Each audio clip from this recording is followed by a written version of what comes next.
Who put it back on? What up? What up? You messed me up, Mike. What up?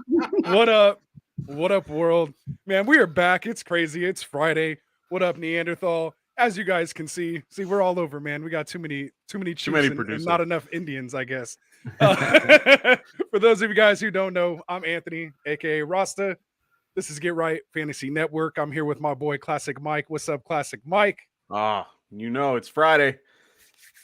Can't wait. Let's go, us, man. We are here, and we have another familiar face here in the Get Right crew. We got Big Travie in the house from the Fantasy Whispers.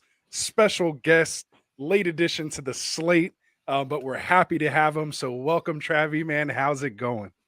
Oh, it's a beautiful thing, man. We're week one in. I probably should have tempered a little bit of my, bandwidth here, but I was like, hell, man, third show in a day. Let's go. Let's talk some ball, man.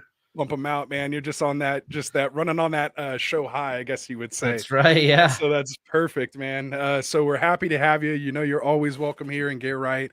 So we're gonna get into it, man. This is our start sit show. We'll take some live Q&As. We're gonna, break down each game. Can I go through, talk about guys we're, starting, we're sitting. We're not gonna, touch on the main guys, obviously, start your studs. But if they have question marks about it, we will talk about them. And again, make sure you drop your questions here in the chat. And we'll take care of a little quick housekeeping, as you guys see here in the corner. UnderdogFantasy.com. Make sure you go there, check them out.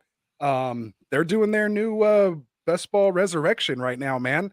So draft a new team with what you know now. It's going to start in week 6 and run through week 17. First place gets, I believe, 100,000 on a $10 entry. So that's not bad at all. So go check them out. Of course, they have their daily or weekly, I guess, and daily, picks, because of course they have a lot more there than football. Use that promo code Get Right when you do. And of course, they will match your deposit up to $100, 100%. So go there, have some fun, invite us, man, to a draft, challenge us in a pick'em. We're all for it. Go check them out, UnderdogFantasy.com. All right, man. So I'm tired of talking, man. I want to hear your guys' takes on how we started off, man. Let's just start. You want to start with Thursday night? We'll kind of just get our quick takes here on that game. We all thought it was probably going to be like 38 to 47. Exactly. But it didn't quite turn that out. But there were some nice plays and things like that. So Travis, since you're the guest here, give us your quick takeaways here on the Thursday night game, Chiefs versus Chargers. Yeah, I think the biggest takeaway, obviously, is trying to put, we're on Herbert watch. We're trying to see what's going to happen with him, because that affects everything, that affects the entire offense. Man, it's a real shame. The Chargers are going to charger, right? Like, they just continue to do this. They have a loaded team. I think that defense looks phenomenal at every level, and I was really excited about their chances. But if Herbert's going to be dealing with a pain management issue the entire year, we've got Keenan Allen with a hamstring. I mean, their offensive line got banged up in this game. I just have some concerns for the offense going forward. But luckily, with the cartilage issue, they could probably, maybe this isn't luckily for his long-term health, but they could probably shoot him up each game. You know what I'm saying? Like, remember that happened last time. I love my favorite meme was the Star Wars meme where she's like, they fired the doctor, right? They fired him. I don't know. So maybe he'll go out of town for that, but out of network on that one. yeah. Definitely it's not his his PPO or HMO or something like that. Yeah. HMO. So that's where I'm at. I'm just kind of on Herbert watch. It was nice to see a Mike Williams rebound. I got him all over, so that was nice to see. Did you see that? Did you see somebody post about the concept that 40? I think it was 45% of people they asked, "Would you play Mike Williams this week?" And 43% said that they wouldn't. And I'm sitting there why would you not play Mike Williams this week? Yeah, that one's a little tough. I mean, I wouldn't have suggested not starting him. Yeah. Why? I mean, it was one of those ones where you get nervous. You're nervous about his outlook because of last week. But the bottom line was Keenan Allen was out. You could have asked for nothing else to break right for you because he is just donged when he's been alone in the lineup without Keenan Allen. That is. Agreed. Yeah. And he looked great, man. Because that was my problem with week one. Yeah. That's with week one, he actually looked good. Yeah, right, Ross. Like I thought he got the bag and maybe was like, I'm done. Because week one, I thought. Yeah, I thought he was airmailing it. And then we get into this game, and he looked like a man amongst boys out there in that secondary. So love to see that. And then I think for the Chiefs side of the ball, I think we just saw what they can be. A little volatile in the offense with the pass catchers, with Mahomes. But you're not going to face this kind of defense every game. Either. So I think that, they're going to face him again, obviously, but I think that Mahomes is going to be fine. I think he got his. It was a little bit lower. That secondary is actually pretty decent. Yeah. If you look, I mean, that secondary is scary when they want Mike, I mean, if you have a guy that can come on slam Travis Kelce into the ground, I think you've got a pretty good secondary. And he's back. Like Derwin James was missed last year in so many different ways, and that the front seven did okay getting to the quarterback. They definitely kept Mahomes on his toes. I mean, overall, the biggest thing that I saw from the Chiefs was CEH. I mean, definitely proving people wrong. He ran real well, ran right through. Like I remember the one play, he's like this holding the damn ball going through the hole, but he got through it. I don't know why he just fell. I know there was a flag, but it was against the other team. So it was the time. Yeah, I think it was the time clock thing. He was definitely trying to milk some time there in that last drive. He just didn't want to get pushed out of bounds. So. Still, he pulled the old Todd Gurley, much to my chagrin, because I have CEH or the in a couple spots too. Yeah, exactly. That was my favorite. He just lands on the one. I think with CEH, it's interesting because I'm hearing most of the industry say sell high on CEH. I got into a little bit of a Twitter thing today with Dwayne McFarlane, Han Runkta, some of these guys on Twitter, and it was just basically about selling high on him. And I think it's fair. Like if you can get something back that's for sure, like really high for him. But for me, so you got CEH in the 6th, 7th, 8th round. Like, dude, he's doing everything you'd want him to do as your flex. You know what I mean? Like, so I've been in on him. Build, 0 RB. Yeah, you're happy. Yeah. And honestly, he's getting more run than anybody in that particular, running back room. I mean, he's getting the 33 carries. Yeah, McKinnon's on the field. Or no, wait. 13 him and McKinnon were on the field about the same, but he's getting more touches when he's out there. Like they're basically running a route whenever he's out, whenever McKinnon's out compared to getting the ball and touching it. So, well, and I thought what was interesting in this game, he got apparently stepped on. And I think on that drive was like the one time the Chiefs got in goal line. Yeah. So, and then they ended up throwing it to McKinnon. So for me, I think that there's been a couple things that have played against CH where he could have even had even bigger days. They had the blowout against the Cardinals where they basically took him off the field for the other guys to get them some run. And then this entire drive where he got stepped on. Yeah. What's funny is like at the end of the drive, he's dancing out there with McKinnon after he scored. I'm like, you can play, put him in there, dude. I need those points. Why didn't Alan Lazard play last week? Oh, I know, dude. Everyone started. I'm only kind of. Jeez. Yeah, it was definitely a good game, man. Recapping that. Anything else here? I mean, are we worried about these receivers? Eckler's the only one I'm a little nervous about. And it's only because it looks like they have a 3-headed monster there. Kelly looked pretty good and Sony didn't look too bad himself. I mean, they didn't get as many carries and Eckler still definitely took the majority of, the snaps, but it was so frustrating being an Eckler owner and just watching, Sony Michel and, Joshua Kelly come in on almost on like I saw Michelle stay out on a goal line after they just finished the first quarter. And it's like, why didn't you put Eckler back in? And, things like that are a little scary, but yeah, Michelle, especially getting carries when he's presumably the third back behind Josh Kelly. Yeah. Like that's not something you want to see. But what I will say, especially in PPR, if we're going to have this issue with not only Keenan Allen, but Herbert, we could see a lot more targets for Austin Eckler. And we saw it towards the end of the game. Like he soaked up a ton of work at the end of the game. So maybe there is a little bit of buffer, even if he's not going to see the rushing touchdowns, the goal line looks. Look, we need to just get it out of our head. He's not going to score 20 touchdowns again. We know that. Like, he's not going to do that. But I think in this offense, I think he's got a chance to continue to soak up. I mean, again, we talked about how banged up they are. Offensive line, Keenan Allen and Herbert. That spells a lot of receptions to Austin Eckler for me. Yeah. And that's where I think that's where it makes the biggest difference, like you said.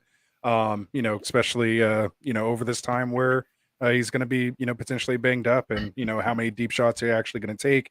That means staying in the pocket longer. That means, more susceptible to another big hit, or having to roll out, and who knows what happens when you're outside the pocket. So again, I think they're not going to, take their chances there and just play it a little safe. But the usage is definitely interesting, and it's a long season. We have to remember that as well. They're not just going to come out and give these guys, 20 plus carries in week 1 and 2. Especially when they see everyone dropping around them while the other guys are still healthy. They have time to, recuperate and use these guys sparingly. But when push comes to shove later in the season, when the weather changes, we got to remember, receivers and quarterbacks put up these crazy numbers in the beginning part of the year. And then later on, once that, weather changes, those running backs are the ones, putting up those points. So, just keep that in mind as well, too.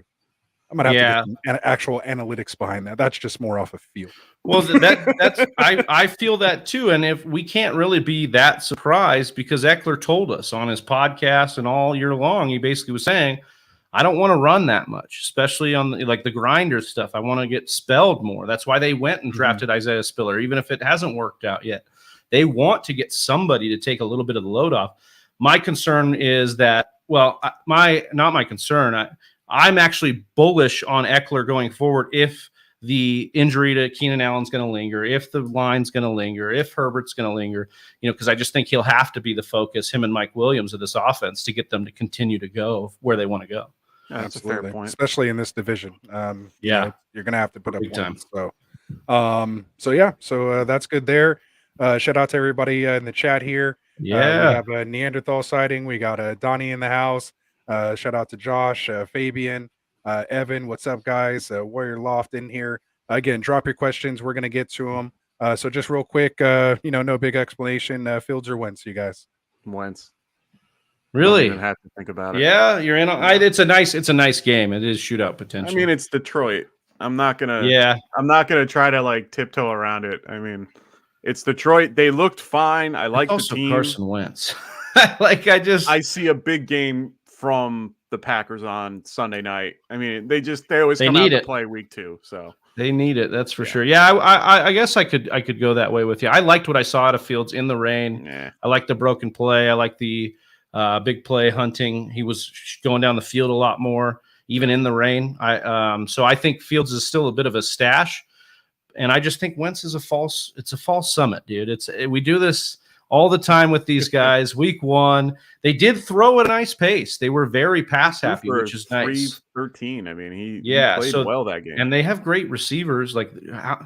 Commanders actually have weapons. It's a shock, but they do right now, and they're healthy. We're going to talk about them in a minute, because there's a couple. Yeah, there's a couple guys that I have on the Commanders that I'm like, I'm willing, and I wasn't before because I was very low on these guys just in general.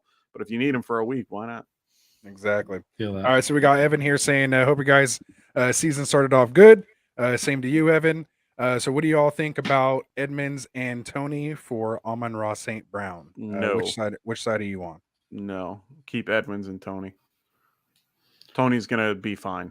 Just understand that Tony might not play for a minute. You're going to have to bench him. You're going to have to keep him, but it is what it is. Just hold for now, but Edmonds is a true stat. No, Edmonds is the one that I want to keep here. I like him on St. Brown. He's someone I think that can do great things. I'd rather keep Edmonds for the time being. His usage is, huge. What about you, Javi? What about Amon-Ra St. Brown's usage, though? Right? I know, I get it. He had the guys. He's had 11 or more targets in.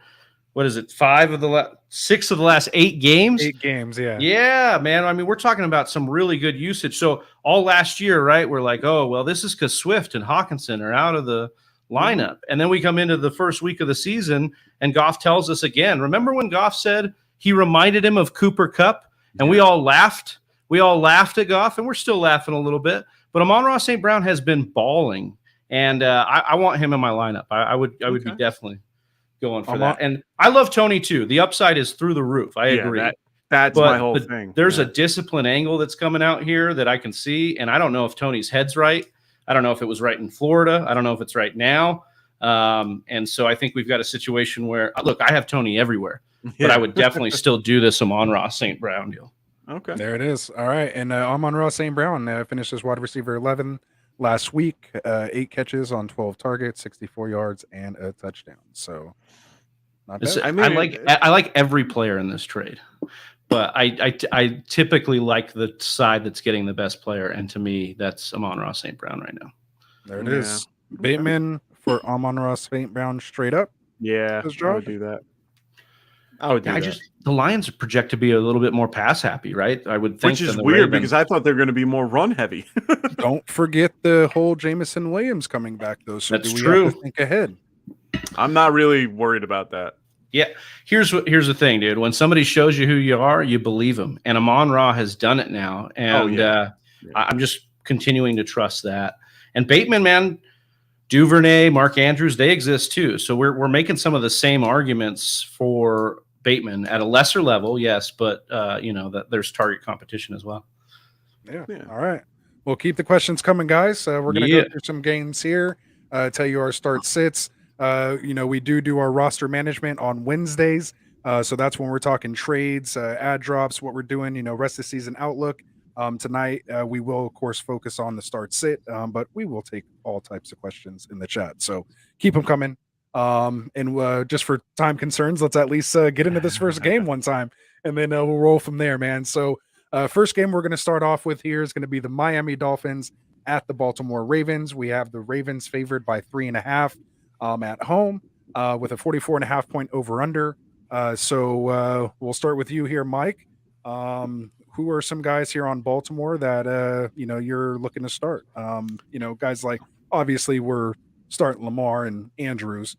So talk to me about guys like Duvernay, J.K. Dobbins if he plays, Kenyon Drake. Where do you have these guys at? So one guy for at least Baltimore, I want to sit him because I just don't feel comfortable with it, is J.K. Dobbins. I'm just not a fan of him yet, and that injury is going to creep up on him. Their ACLs are very as technology has improved, and as much as they have made it where it's like almost like a sprained ankle at this point, it's one of those things that still takes time to heal. And he's been trying to get back in. He's trying to power through, and that's fine and dandy.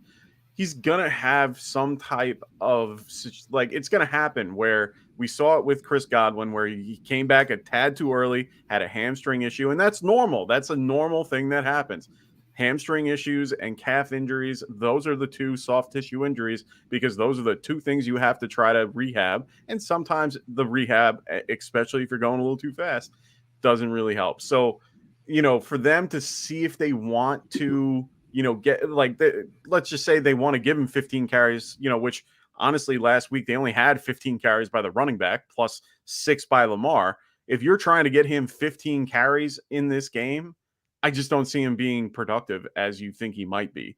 Miami is actually a pretty stout defense. I think they're actually pretty good, considering. So for me, I'm just saying sit J.K. Dobbins.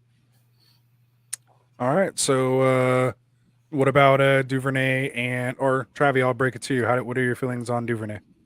I need to see Duvernay a little bit. I mean, he did a lot of that. The 2-touchdown game, he did it on 4 targets. I think he only ran about 50% of this team snaps. So, and a lot of that is they kind of handled the Jets at the end. So maybe he was pulled off the field a little bit towards the end there. I didn't really watch that game in full, but Duvernay is exciting. I'd like to keep him as a stash because he could end up playing that Marquise Brown role, like as the deep threat in this offense. He's got the speed to do it, and we saw the upside of that. But yeah, I'm not in a rush to go put him out there. I do like Bateman in certain spots, but again, Xavier Howard is like a really good corner, and he's probably going to be matched up on Bateman quite a bit. And so I don't really want to be attacking that if I don't have to. We said this kind of last week, but you didn't draft Bateman to have to start him in a lot of leagues, so you don't really have to force him in your lineup. Yeah, depending on what you did. If you went like 6 RBs, like I know Mike likes to do, then you might have Classic Bateman. lineup. Yeah. But as your wide receiver, I actually don't have Bateman anywhere. Yeah, I have him in best ball, but I don't have him. He's too young for you. You need an older wide receiver. Yeah, he needs to be a little more prudent. Fair point. I have Bateman here at wide receiver 29 this week. I'm starting him over guys like Mooney. I have to maybe rethink this. Thielen. I have Elijah Moore down here. Ayuk, London. I have him at 32. Just Ayuk kind of and down London and around there would be kind of the ones I'd look at. I mean, Ayuk didn't really show us anything, but London for sure looked good. Looked like his role's solidified in that offense, which is nice. They're just going up against the Rams, so I'm just not feeling it. I know. I feel and Ramsey got embarrassed. I like London, and so Ramsey got embarrassed. So I feel like the whole Rams got embarrassed. Yeah, so I'm just like, just for this game, I'll have London a lot higher. But for this week, I did drop London here a little bit, but I am starting him in a couple leagues. Yeah, so. We have to. Yeah, we have. That's our team that we're. That's our team. We have to start. There we go. And I have Duvernay down here at wide receiver 48. So it sounds like we're in line. I will actually start him over guys like Lockett that I have at 49. I have Robbie Anderson, or as we like to call him, Droppy Anderson, here down at 50. I drop you with an IE though. Yeah, exactly. Yeah, don't you worry. We're going to be talking about Robbie in a little bit. There we go. I can't wait. Right. Classic. So he's a classic player. Yeah. All right. So enough on that side of the ball. Let's what are we talking here on this Miami side? We're starting Hill. We're probably starting Waddle. Tell me about these other guys. Who do you like? Let's start with you, Trav. Yeah, I'm a little bit nervous for Waddle. I would have liked to seen more usage, but I think it was definitely a statement game to be like, hey, we got Tyreek, let's get him the ball, let's get him involved. And Tyreek has kind of actually torched the Patriots. He's one of those one guys that kind of escapes Bills, take the one good guy away because he's just got that game-breaking speed. Yeah. But he did. He got home. Waddle got home on the long touchdown. And I do think that his game fits this offense so well. The targets are so concentrated that it's going to continue to be that. And I actually like this game to be like a sneaky over game. Just with the Baltimore's secondary is absolutely decimated right now. I think they're going to get Peters back, but they lost Humphrey. Yep. They've got other issues in the secondary. Yeah, but he's coming off of an ACL too, so he's having a whole thing. Right, exactly. So I actually like Tyreek Hill and I like Waddle in most spots. It would just depend on who, obviously who you're starting him against. And I just think, Edmonds is I loved what Mike said. His usage was great. Sorry to just segue and steal the running back here, but it is the passing game. And so I really do feel like it's concentrated between the three of these guys. Tyreek Hill at the top with the biggest chunk, Waddle, and then Edmonds, I think, is going to see a good portion of the, they have to, so much of their offense was play action in week one. And I think they're going to have to keep teams honest by doing that, so they're going to have to run with Edmonds. And I like Edmonds a lot. I think the market was really wrong on Edmonds all off season. And I think that we got a deal on him, and similar to like a CEH, maybe a discount version of that, he can be really profitable for us. Oh yeah, it was definitely one of those RB2s I was targeting in Nero RB builds. Oh, me too. And stuff like that. And sometimes you're lucky enough to get him as your RB3. And guys, definitely nice. Yeah. Yeah, Miami or Baltimore just gave up 18 targets to the running backs last week. So let's go. I was just gonna say because Sal Ventry or Sal Vitri, I think. Yeah. There we go. Sal. He put out a 7 running backs you must start, and he put 73% running backs, 73% running back opportunities and 78 of third down work. So he had 78% in on third down. Plus he had 4 targets, and the Ravens on top of that are 30th against the run after this week, of course. And going against the Jets, who the Jets ended up putting up that like 200 plus rushing yards on them. So I like this. And we haven't seen, they traded away Sony Michel, and they didn't get to the goal line in this game against the Patriots. So we actually really don't know if it'll be Mostert or Edmonds. Right.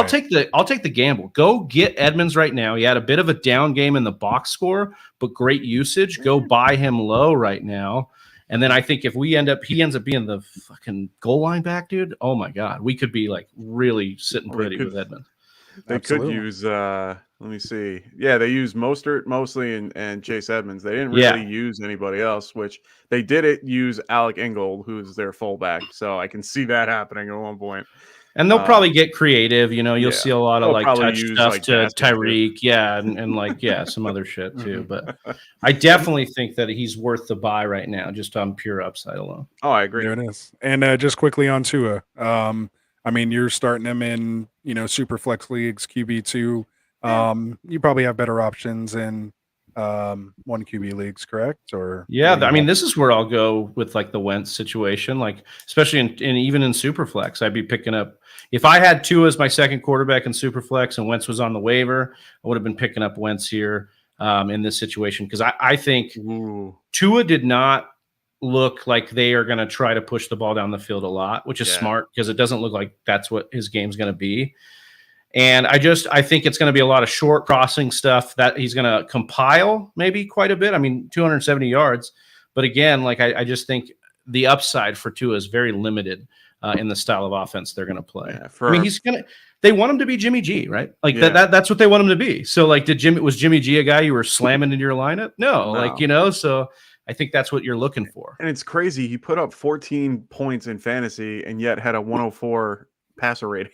Right. I don't understand that. This one's a great question, because I actually have this dilemma, and it's Edmonds or Henderson. Ray, are you looking at my rankings? Because I have Edmonds at 26 and Henderson at 27. So. I'm going Henderson. Absolutely. I'm slamming it. I have both. I actually have all three. I have Edmonds, Henderson, and Singletary, and I'm going Henderson. So I think that's smart. 10.5 point favorites at home. His usage was elite. I know it didn't look good. Yeah, I know it didn't look good, but that line didn't look good, and they were playing the Bills. This is going to be definitely different than that, I would imagine. And Henderson, maybe only a little bit. RB21. I mean, go Henderson. Grady Jarrett, man, is something in that middle, in the middle of the field. I'm a little nervous about that aspect of it, because he's an inline runner and likes to run right down the throat. And Grady Jarrett can throw a guy, and that middle of the line for them looked a little off. I'm still going to play Henderson because I like the usage. He definitely was in there way more than Cam Akers. They're not going to try to get him involved. They're going to try to get Allen. They're going to get Allen Robinson involved, but they won't get Akers. Hey. Definitely. I'm hoping. This is the hope. Yeah, I need it. All right.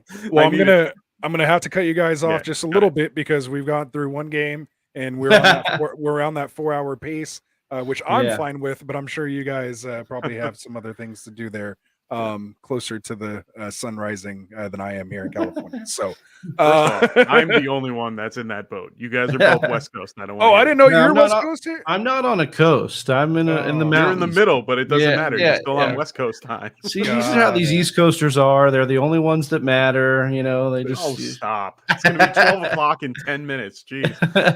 I know. I feel bad. I put Mike in on the 3 a.m. at the marathon, and now I'm dogging him again. We used to go till 4 or 5 in the morning when we did our Friday shows, and we were like, oh, we need to cut this back a little bit. We're not doing a very good job. First one we do, but we're working on it, man. I'd want nothing else than talking football here, though, man. Oh, absolutely. I love it. I just get really tired at one point. I'm like, then we'll hit that point. Well, especially this week has a lot of 9-point favorites. There's not a ton of games you really love. We're gonna we'll fly through the rest of these here.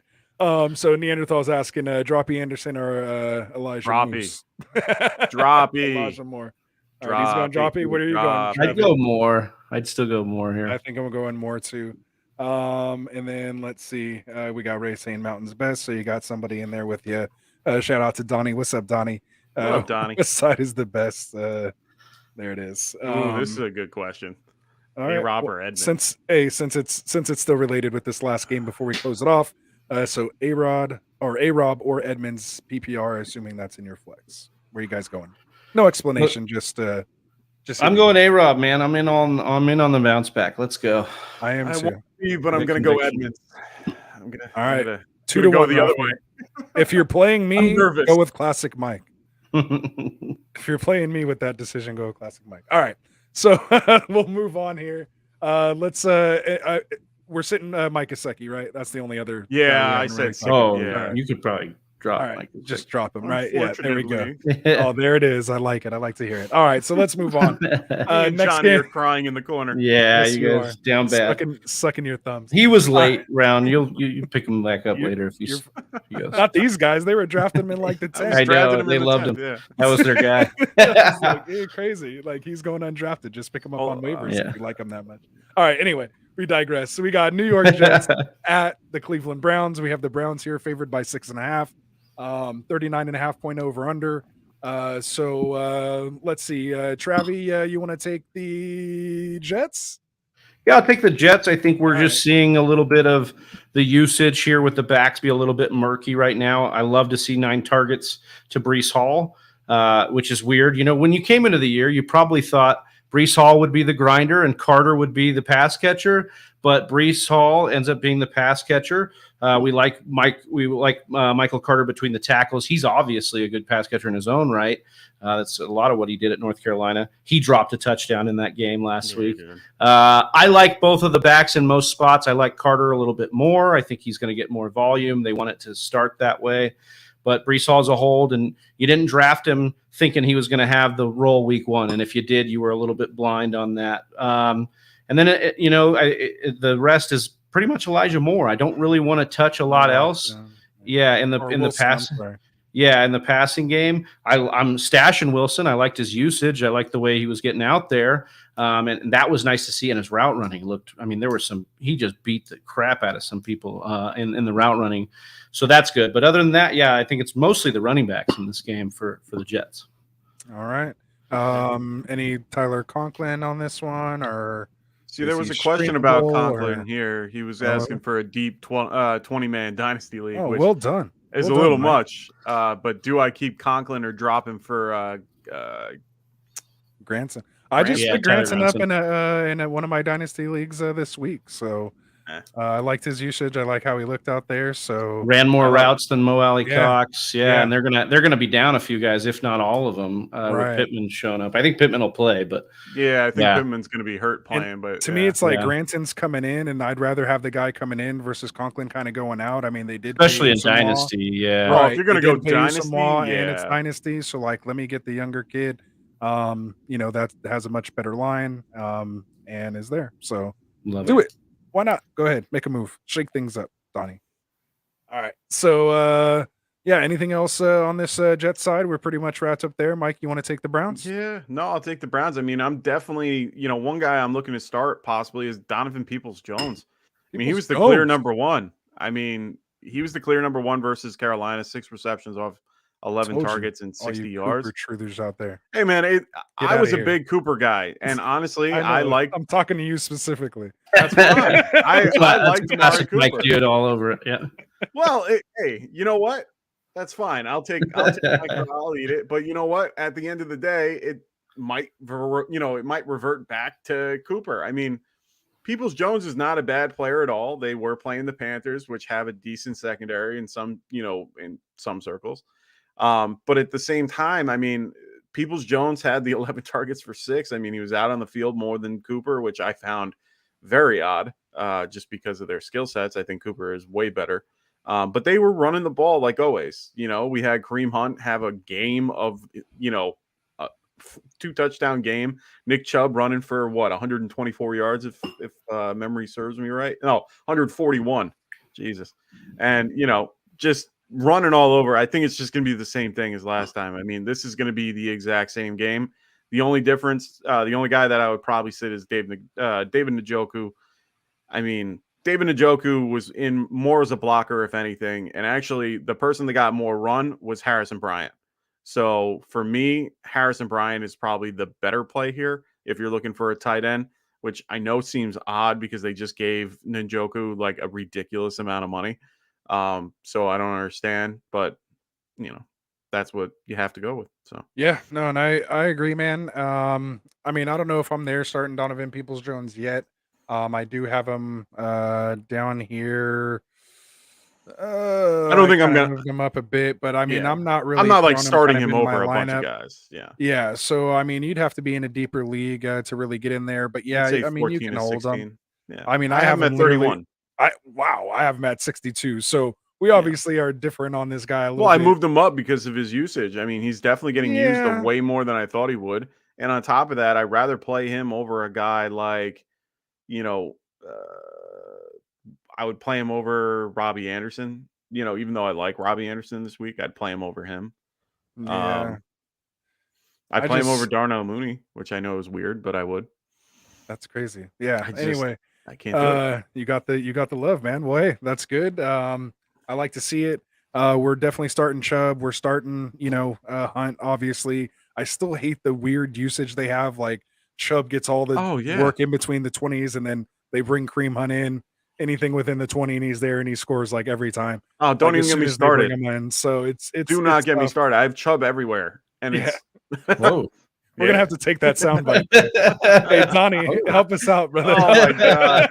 If you're watching, I heard it after the fact, and it's funny. Yeah. Kareem Hunt actually played more snaps. He played 45 snaps to Chubb's 42. Well, especially because they started passing when they got down. They had to bring him in. So it's it's weird. That shocking because of the situational usage he's always shown there. Yeah, right. It's just frustrating because I agree. It should be Chubb, and you should be using Kareem Hunt as a speller. And it's not Hunt's fault that he's great at football. Like he is great in his own right. Oh, yeah, right. But they should have traded that dude. Like he should be traded. They really should. Get him to the Rams. Let's go. Ooh, that would have sucked. Would that be? That would have sucked. I mean, it'd be good for the Rams. Well, dude, you had the Henderson take. I mean, come on. I like Henderson where you got him, but Kareem Hunt's ceiling in a Rams offense. Anyways, we got to get through these games. Sorry. No, we're good. I love it, man. I'm giving Rasta, yes. And I like it. Hey, I'm not stopping. I'm good. Man. I'm so, good. Mike, if you got to fall asleep, man, no hard stop. We'll keep it going. All right, man. So, exactly. Keep putting them down. Your drinks of choice. Keep them going, guys. Got to get right and roll those sleeves up, baby. Let's go. All right, so that pretty much sums it up then for Jets Browns. We lost him. We lost him for a sec. He'll be back though. He'll come back. So that's what we got for Jets Browns. Again, Browns favored by 6.5, 39.5 over under. Not too many points are expected here. So again, temper your expectations, but definitely get Hunt and Chubb in your lineups there. All right. So next game we're going to get to here, Washington Commanders at Detroit Lions. We've kind of talked about some of these guys already. Lions are favored by 1.5. I think it's the first time they've been favored in a game in like years. From what I understand, we have a 48.5 point over under. So let's start with you, Mike, this time. You go. I'll give you the Lions. I know you want to talk about the Lions. Go ahead. So yeah, I mean, the only guy that I can really, we were talking about the concept today in general that DeAndre Swift, he's going to be kind of banged up. He didn't practice for most of the week, was limited today, if memory serves me. But either way, he should be good to go. He told people, I'm good. They might kind of lean more, on Jamal Williams a little bit, just to give him a little bit of, a break. But beyond that, it's not a bad move. We already said Amon St. Brown is a lock. TJ Hawkinson actually trained, he actually had a decent game with, I think, 7 targets and 4 receptions or something like that. He's not a bad play. But actually, one guy that I would probably sit in this particular game is Jared Goff, at your QB2. I'm saying it's like your QB2 low end guy. I have him in a lot of leagues. I know.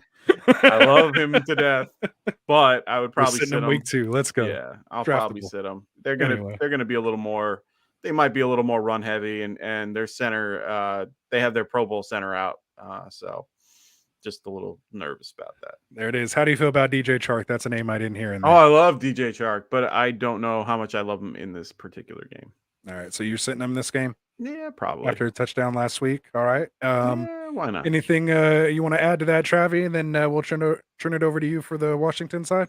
No, I think that's pretty much well on. I want to see a little bit more route participation out of Hawkinson, a little bit more target share out of Hawkinson.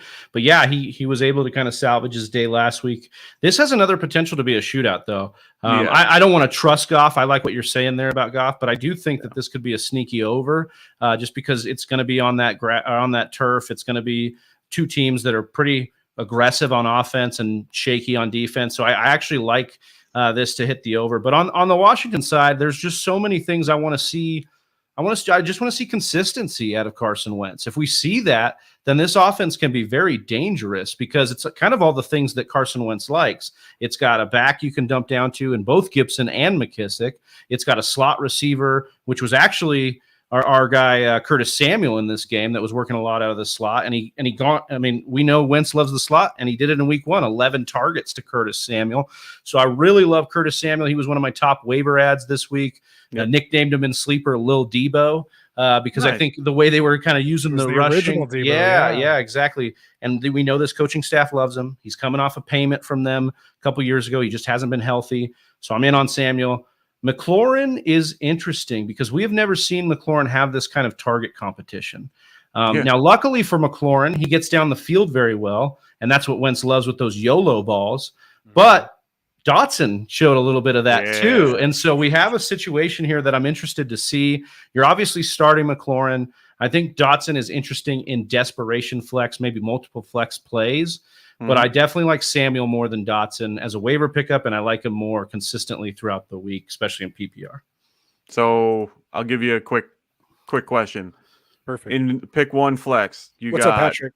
Yeah, what up, Patrick? Always. He shit the bed last week, so we want to help him out this week. So Christian Kirk, Zeke Elliott, Jeff Wilson, Devontae Smith, or he does have Dotson stashed on his bench. Who do you go in that flex? I love Christian Kirk out of this bunch. He had a huge target market share. That team's going to throw a ton. It's to the area of the field that Lawrence likes down the slot, and he's a big game slot. He goes down the field through the middle and can hit the big play too. Yeah. So there's a lot of upside with Kirk, and there was a lot of target volume with Kirk. So I'd go with him. I love the way Zeke looked as a longtime Zeke guy. He did look good, and so you can give some credence to the PCL, but he's got Cooper Rush. And they split the carries still, even with Pollard. Line. Yeah, I mean, the line sucks for sure, but Zeke looked good, and that's a guy who can do his own work. But I would definitely roll with Kirk in this one, especially it's probably a PPR format too. Yeah, so. If it's PPR, I'm going to lean Kirk. If it's non-PPR or half, I might lean a little bit more on Jeff Wilson. But Jeff Wilson over Zeke? Really? I don't like Zeke. Look, I don't like the line. I know you don't like the Cowboys. And it's not it's not a Cowboy thing. Because I do have plenty of Cowboy. I have so many Cowboys. Zeke is like the perfect guy for your classic Mike bit. No, I agree. He's very consistent, volume based. He's a down, I like him as a runner. Unfortunately, I don't like him in general because that line looks like doo-doo. And that's my problem with it. I saw plays against the Buccaneers where their left tackle would double team the defensive tackle with the guard, and the DN would just come clean right at Dak. And I'm sitting there like, wait, hold on. You did see the guy out there, right? Like, you are turned that way when you are on the line. Like, come on. Like, all these little things. And they have too many rookies on the line, too many guys that they know they're just so inexperienced. Nothing's going to work in my opinion is that they're not going to have a lot. Teams are going to just stack the damn box and let Cooper throw. So why not? And for me, I just don't trust Zeke. I'd rather go with the team that likes to run the damn ball, knows how to run the ball well. And Wilson, I think, is that guy. That in this game might be another bad weather game too, where they're just going to run the damn ball. So I just rather have him. But if it's PPR, I'm going to go Kirk. Like, that just makes more sense to in my opinion. I think that Zeke kind of I know you want obviously Dak in the lineup, but I think Zeke's got a situation where he might be featured a lot more because he's got the guy left. I understand that take though in PPR. I mean, 10 carries though for 52 yards. He was solid in that game, even against a tough Tampa Bay front with a crappy line. So I think there's room for Zeke, but I don't mind the Kirk take. All right. So we'll get to this last question, then we'll get to our next game breakdown here, or unless we have some other guys to talk about here on the Washington side. But we have a question here from Leonardo. Kelsey and Eckler for Aaron Jones, Mike Evans, Curtis Samuel, and Ertz. I get the Kelsey Eckler side. I also have Mixon, Jefferson, Higgins, Deontay Johnson, Dobson, Hall, and Anderson. Give me Kelsey and Eckler all day for that. Yeah, this is a pretty decent haul. The one thing that concerns me a little bit is both Evans and Aaron Jones have. Well, I mean, I guess Kelsey's got it. So actually, I'm good with this. This is good because what I was going to say is Aaron Jones and Mike Evans could end up being just like the necessary vein of their offenses because of the way the offense is around them, injuries and lack of players. But yeah, I'm good. And he's given up. He's given Kelsey up. Just looks great. Yeah, I can't say no to that. Yeah, I mean, you're getting a much better tight end. You're getting a much comparable running back in this case for what you're giving up. Yeah, and you have the wide receiver depth to be okay. So. Yeah, that was the other thing that tilted it. And you got the running back. I mean, that's an 8-team league. He's got Mixon here. Like Mixon and Jefferson, so that has to be Higgins as well. Like you're stacking. Jefferson, Mixon, Kelsey, Eckler. Like I'll take my chances with that all day. Well done, Leonardo. Well done. So obviously you've been listening to Get Right and the Fantasy Whispers to have a team like that. That's what I'm talking about. Yeah. So for those of you guys again who don't know that are joining us here late, Big Travi in the house tonight from the Fantasy Whispers. Check the description. We got their link in there. Make sure you sub to them. You probably came here from them most likely. But if you haven't, make sure you go check them out. Big friends of the show. And we're happy to have them on here tonight. So let's get on to this next game here. So we have Indianapolis Colts at the Jacksonville Jaguars. Colts favored by 3.5 with the 45-point over-under. Big Travi, why don't you take Indy? Yeah, I mean, obviously we're starting Jonathan Taylor. He's the man. But Nyheim Hines, it was interesting. We got all this noise out of Nyheim Hines in the offseason. And, I mean, he had the six targets, the 6 receptions, 50 yards. That was pretty decent. But we didn't see a lot in the red zone. We didn't see a lot of, some of this trickeration that we've normally seen. So, and this doesn't project to be the game script they're going to need Hines in. So on the wide receiver part, I think the only thing I'd say here is obviously if Pittman goes, you're starting him. And I would keep an eye on Ashton Dulin. If you're in a DFS spot, you know what I mean? Like if you've got something going on here where you're just looking at the over on Underdog using the promo code Get Right, and you're getting that $100 deposit match, you use Ashton Dulin, you go put the over on his receiving yards because Pittman is banged up. We got Alec Pierce missing the game as well. And it was kind of a no-show in his own right. And Dulin dropped a touchdown in the last game. So there's at least he's got some work there. Didn't see a lot of snaps, but got targeted on the snaps that he was in on. And so that's something you like to see because he's demanding those targets. So I think Dulin's exciting. Yeah, I like Paris Campbell out of this whole group. I definitely love like Paris him. Campbell. He's just he's healthy. It's the biggest thing here. We need somebody to emerge as a wide receiver too in this offense. I know. Matt Ryan needs it. That's what it looked like last week. He definitely needed it because he looked a little bit lost out there with them. I love Paris Campbell in this particular situation. I mean, Carson Wentz can put up 313 against the Jags. Matt Ryan could do something similar, if not more. I mean, this guy, Pittman's going to be a little banged up. We know that if he plays, he's banged up. We don't really. I mean, what was the injury? They didn't really say it, right? Just lower body. Something happened in practice. They said, it was a quad. No, it was after the game. His quad. He didn't really feel after the game, but felt it in practice Wednesday. Apparently, what Reich said is he's not worried about it. So I think Pittman's going to be fine. But I like this take a little bit here because last week we saw the Jaguars give up 11 targets, 8 receptions to another Ohio State burner, Curtis Samuel. So maybe we're going to see it again here with Paris Campbell. I like this take. I like Paris Campbell here. Honestly, him and like you said with Nyheim Hines, I like all of them. Honestly, I like everybody in this game. Like this game was so hard to pick someone to even sit because both teams have a pretty decently favored matchup. I mean, I know the Colts are a little bit stronger on D, but Shaq Leonard's going to be out. So the, less pressure, a little bit, even with guys like James Robinson and ETN, it makes it a little harder because I asked you guys this afternoon, I'm like, James Robinson or ETN? I mean, that was a big question, not just for myself, because of course Ant had to give me, whatever. But at the same time, it was trying to figure out what do you do? And like Ant said, I mean, if you want a ceiling guy, you're going ETN. If you want a floor guy, you're going to go James Robinson. And honestly, that makes sense. They're going to definitely still run Robinson. He looked great. I mean, I got to see at least some of the red zone games that they put in, and he looked pretty good. I got to see a bunch of the ETN ones where he was dropping the damn ball and getting hit harder than I've ever seen anybody get hit before. Like all hard.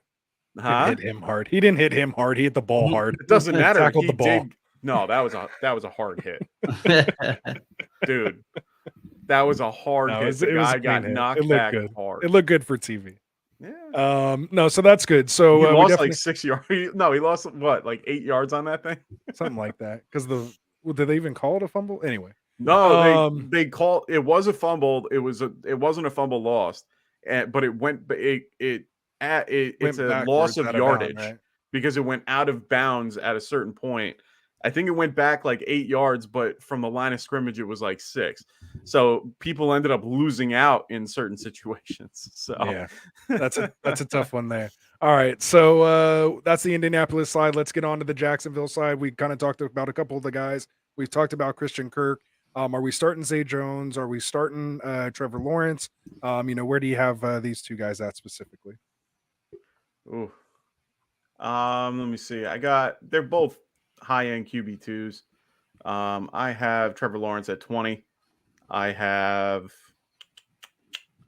where's the other one? Matt Ryan at 19. They're literally right next to each other. So, yeah. Okay. So starting in Superflex leagues, but you're holding them in one. So we got that there. That pretty much wraps up that game. Anything we're missing there? You guys ready to move on? Yeah, let's do it. Yeah. All right. We got a couple questions in here. One I wanted to get to for a little while. Ray asked just quickly commit or Taysom Hill. We'll talk more about these guys when we get to their games. But yeah, I'm excited here. If I see that Kamara might be out, like that's what we're looking at right now. Likely he's probably going to be out here, and then Ingram's banged up too. So I really like the Taysom Hill kind of cheat code play this week. I'm actually even considering Taysom Hill over TJ Hawkinson in a league because. I mean, I just imagine they're going to use him as some sort of playmaker in this offense at the red zone or at the. I mean that's what he got last week was all rushes. 4 rushes, 81 yards, and a touchdown. So I actually think you could see a lot of that going on in this. So I actually would go. Kmet scares me. He scared me in a draft. I didn't draft him a lot, and he didn't show up in week 1. So he's not a guy I'm going to be partial to. So yeah, play for the upside in Taysom Hill. You know what? I think I'm going to agree with you there. I mean, Classic Mike getting a little frisky here. Wow. You want to know something, though? No. This is something that Travi might know or might not know. I'm a huge Taysom Hill fan. That actually makes sense. Yeah. No, but Think about it. I love his grind, man. He is somebody that, honestly, when you watch him play, he just loves the game of football. I wanted him to be the QB in New Orleans. Like, he was the guy I thought he was okay enough to get a more of a leash, and they never did give him a bigger leash. Agreed.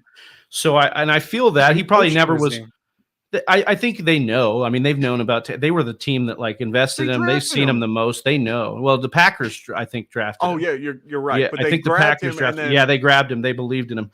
But the point, I agree with you. When you hear those guys say he's a football player. I mean, that is Taysom Hill, 100%. But yeah, I'm definitely. I'm definitely in on Taysom Hill. I had a situation in my dynasty league, and it was Adam Troutman and Taysom Hill. I had both, and Taysom Hill was originally a quarterback, of course, and he was put in the quarterback spot. But now, since he is now a tight end. So I had to make a decision because I need to make some room for other people, and I can't just have 6 really good tight ends because I have Waller, Schultz, and all these other guys. I'm like, you know what? I'm going to drop Taysom. I'm just going to keep Taysom Hill. And you know what? I'm very happy with it. Yeah. Maybe I might use him, but I'm going to be using him in DFS for sure. That's going to be a fun conversation. Definitely. Big shout out to Jersey J. I know he's definitely I see him in there over there from the Whispers. So my Giants fan right here. I love it. Glad seeing you over here on Get Right, man. We appreciate the support and the subscribe. Anyone else out there watching, make sure you hit that subscribe button for us, man. We are inching closer to 500 subscribers, and I was queuing it up. You see that delay? I was doing That's pro. We are queuing it up because we are trying to get to 600 subscribers. Why? Because we are giving away a signed Gabe Davis jersey. So make sure you tweet this out, retweet it, share it, grab people's phones, find our channel, Get Right Fantasy Network. You absolutely are. Anyone of course, if you're a subscriber. You're subscribed, man. So get in there. On both channels. Hey, there we go. Yeah. We love it, man. So grab people's phones, whatever you have to do. hit that subscribe button, because when we hit 600, we will drop a video. You'll leave a comment, a hashtag in there. We'll do a random comment picker and give that bad boy away. So it is verified and everything. Signed Gabe Davis jersey. So help us get to 600, guys. We would appreciate it. All right. So let's bring that question back up here from Jersey J. Question is, Travi, between Breece Hall, Anderson, and Bateman. And I'm surprised he didn't ask this question on any of the other shows you were on today, but he saved it here for us. Yeah, tonight, I know. We appreciate that. He's a night owl, so that's probably why I didn't see him. Oh, perfect. Well, he was definitely at the gym. There you go. Yeah, I mean, you so you can that see kind of it, body. Right? Yeah, you're not sitting around behind a camera like we are. All right, so yeah, he's out there doing stuff on his phone. I like it. Touching some grass. So, exactly. Travi, between Breece Hall, Anderson, and he does clarify this is Droppy Anderson and Bateman. Who are you flexing here in a full PPR? Yeah, this one's tough, but I think I'm actually going Breece Hall here in a full point PPR. I like the targets that he got, plus he's going to have the rushing upside. I think he could sneak in for a touchdown. A lot of this would also, though, depend on what you're looking for in your lineup. Like, are you a heavy dog against your team that you're playing, or are you kind of like neck and neck? Then I might go Bateman. I think it might be a little more secure. But I am fading Robbie Anderson unless I need that absolute home run hit. Like if I went up against somebody last night and my projections have skewed and I'm down a lot, then Robbie Anderson makes a lot of sense as like an upside play. But we saw it last week. I mean, even with all those targets, he needed that big, what was it, 75-yard touchdown, whatever it was. It was a long one. He needed that to make his day, even with the 11 targets. And he's a guy that doesn't catch a lot of balls. We call him droppy. You know, he's got a low catch rate. So dropping or only not catching 3 out of 8. Yeah, there we go. But I think this is also a game that could set up to be a little bit more of a DJ Moore game. I think what we're going to see out of this offense is similar to when we were with the Browns. Jarvis Landry demanding a lot more targets than DPJ, but DPJ still being a home run hitter at times. I think that's what I would go with as far as what I think the Panthers should be is more DJ Moore than Robbie Anderson any given week, but we will see how it shakes out. See, Austin on our show was basically saying, Teddy Bridgewater came into this offense and flip-flopped him too. And so we could see something like that with Baker, where he flip-flops him. But I trust in DJ Moore, man. And I trust that Baker should make the right decision. This is a guy that's demanded targets where, every year he's locked in at 1,200 targets and he's constantly disrespected by guys like Classic Mike. So I'm in on DJ Moore over Robbie. For that reason, you're not going to get me to kind of go with Robbie unless I absolutely need that home run hit. Wow. I'm definitely gonna make this a little more difficult for you there, Jersey. And the only reason, one big reason, is because we are both Giants fans. So I hate having to say this, but Robbie Anderson, I think, might be a better play. And the only reason, like we said last week, he had 5 catches for 108 yards on that big touchdown for 70. Now they're facing us, and we're both Giants fans. We should both know this. Their second DB is out currently with he just got an appendectomy this week. They're pulling in the third, DB. I mean, that's already a breakdown in coverage. I just automatically I am okay with playing someone like Robbie Anderson because he will do well in that particular system. Like I don't know. I feel a little bit more comfortable with Robbie. Robbie Anderson is like the epitome of the guy you like when you say he will do well, he will not do well. No, it's fine. Yeah. But then just if you're going to think of it that way, then just go with what Travis said. So, right. And I'm just going to segue that into, I'm just going to call a little audible here. And we're going to talk Panthers, Giants basically now, since that was half of it. The Giants are favored by 2, 43.5 point over under. So they are expecting points here. We'll see what happens. By the running backs. Okay, so is that where we're going? CMC versus Saquon. Yeah, both of these teams basically saw, and it almost cost the Giants the game, but it cost the Panthers the game for sure. That if you don't give it to your favorite or your best players, then you will lose. And I think that's a situation where we saw they didn't get on the CMC bandwagon until the second half. And then when they did, it was kind of, it blew up in their face. So I am definitely in on the sneaky over here. I'm in on the close game. I'm in on the battle between the backs. I'm excited for CMC. You know, he watched Saquon get right and come back last week. I'm excited for CMC to do the same this week, and hopefully, because I was banging the drum for him number one overall all off season. And I got a ton of Giants fans in here. This is great. Aren't you guys supposed to be asleep? What's going on? Yeah, I know, yeah, that's right. Too late for you old men over there. See, the one thing I will say, I do kind of agree this might be a sneaky over game, but I also think that the Giants have the ability to do something like they did last week. And what did they do?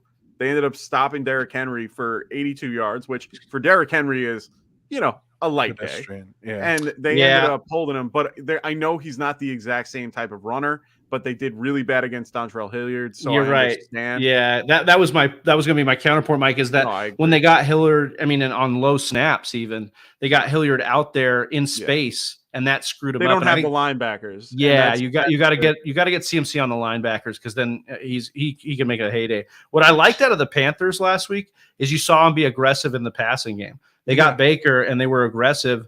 Now I'm going to give Baker a little bit of leash here, because he didn't have a full offseason with this team. True. He was up in the air all over the place, and I thought he kind of got right, get right fantasy, got right a little bit in the second half there. Double plug. So I'm excited to see this game. I hope we get that over. I hope we get a little bit.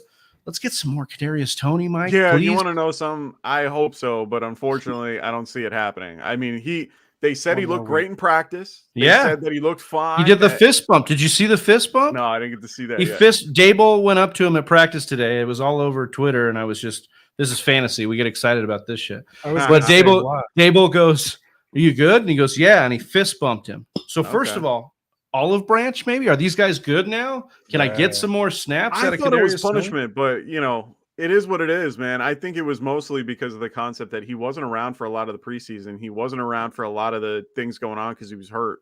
So he didn't really know the playbook well. So they didn't want to put him in with too many snaps. I don't agree with what they did. I think they should have put him in more because he touched the ball and he went 20 yards. So, I mean, it's one of those things where I wish that they used him a little bit more. Now with Wan'Dale Robinson out for a little bit, they might have to.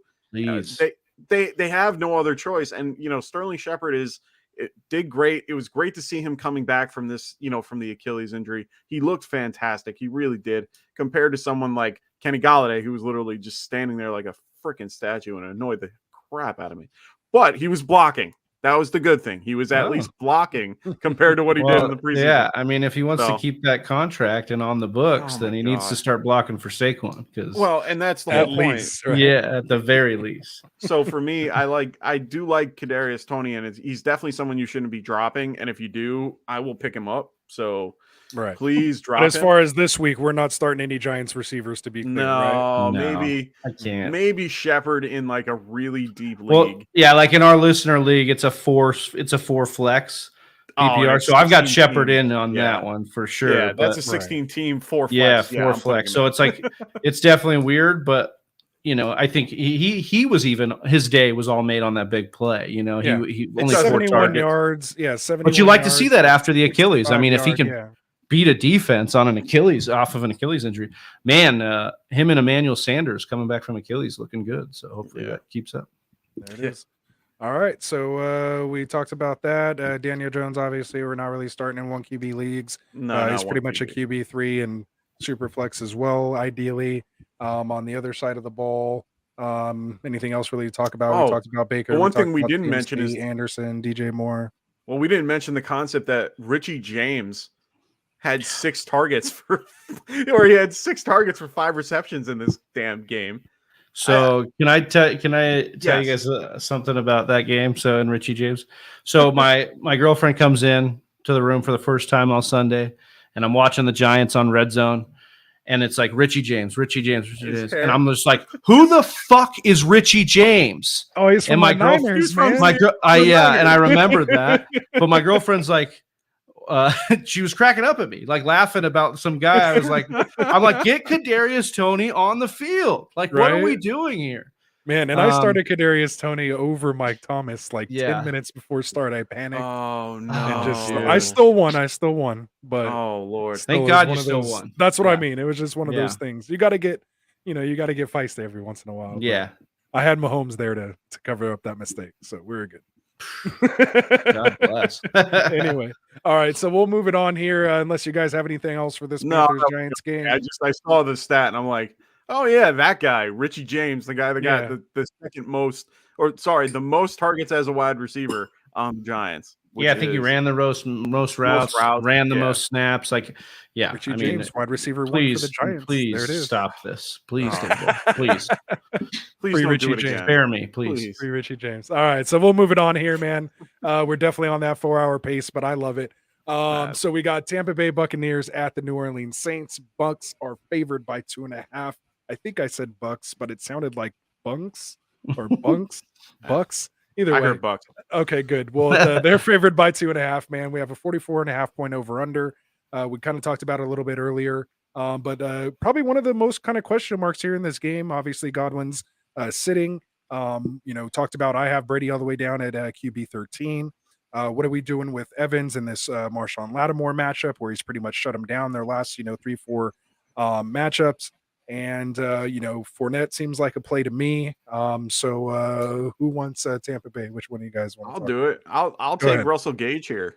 I mean, I think Russell Gage is a good option. He's a little banged up, but he's the lesser banged up of the group. Julio, I think, might have I think it's hard to trust Julio after he's injured because there's that, like last year, he would always go out for like half of the game and then maybe do an okay line. Like, he would basically have like a 3 for, 30 or 40. And you'd be like, oh, okay, he was out there, but what happened? Russell, I think, can actually have a decent game here where, they're going to focus on Mike Evans and they're going to try to shut down that passing game so that they can try to run the ball with Lenny and try to just focus on that, because that's all they want to really have to do because the line is banged up because literally everybody but the right tackle is a starter, did I say that right?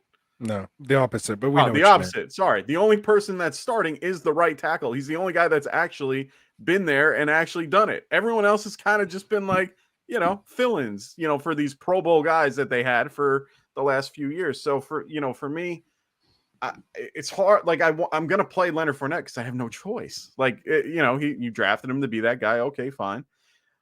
He's a little banged up too. He has a hammy or a quad. He has some type of soft. Yeah, it's a hamstring. It's a hamstring, right? So I think he's good. And I saw him pull up. I saw the I did too. Because I was very interested in that because I have Rachaad he went White off to the side and then everywhere. I know, and that, and that was my point. I saw Rachaad White in for almost like the whole fourth quarter, and I'm sitting there like, wait, what? Like I know they're up, but what? Because he was getting the ball before that when they were up, 9 points anyway. So I'm like, this is odd, but and it must have been something he did, which is fine. It ended up being that way. So for me, Russell Gage just seems to be the best option for that particular scenario. Underneath routes, he'll be fine. Brady's not going to be able. I mean, Brady throws the ball pretty quick anyway. He gets that ball out real quick. So I think Russell is just the guy, right in the slot that can, help him out. So, yeah. I really like Julio if he can get on the field in this matchup. His ADOT was 19.8. They were using him as the deep threat. I get you. There's concern. Like every time he touched the ball, you're like, get up, Julio. Please be okay. Like, yeah, I mean, he was getting up like an old man. Yes, but two guys Brady is going to be, trying to get him the ball if he's on the field. So if he goes, it's kind of like that with me with the Bucks. Like if Mike Evans goes, you're playing him. If Leonard goes, you're playing him. And I think that extends to Julio. I'm a little bit nervous. Russell Gage, less than 65% of the routes. 11% targets per route run in that game, only 7% of the target market share. So really wasn't getting involved. Now, again, that could be because Julio and Evans were, kind of full go for most of the game. Godwin too. Yeah, for a little bit of the game. So that could be part of it.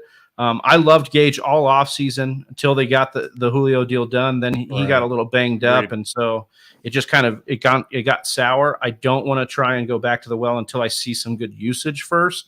But I understand it. I mean, there's upside in this offense, in this matchup with that team. So for sure, I can see the play happening. But I agree with you. I think because of the line, because of Fournette's skill, because of the injury at the wide receiver position, this team's going to have to go run heavy. probably for a good month or so until they can get things figured out. And I think that behooves, Leonard Fournette, or if he gets hurt, then Rachaad White, who looked good in his, limited action against the Cowboys too. Well, and I think to your point, they could both be, kind of like that 1-2 punch thing where they might just if they have to go that run heavy for sure, especially if we can get like the Gio Bernard 10 target game out of Rachaad White, if we can get something like that happening where he's going to get more involved. But what happens when Fournette is running, he gets like so much of he's got so much of the workload.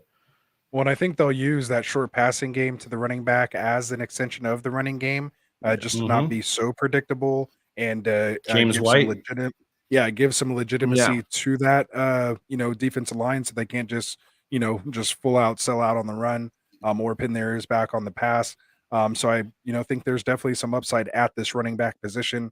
We'll see how it ends up playing out. Will White earn some time, or is this just a bell cow situation with Lenny, and he's just up there with the CMCs and JTs of the world? I mean, if he's getting that kind of usage in the run and passing game, that could be where he's at, especially with some weapons down. So definitely keep your eye on it for this Bucs side. So let's flip it over to the Saints side. Or we have Will here. Yeah, no, that's good.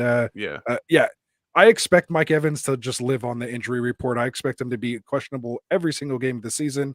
I don't think he's missed a game, and I don't know really how long, or if he did, he missed a couple games, but before that it was forever, but he basically lives on that injury list. So as long as he says he's a go for Sunday, he's in there.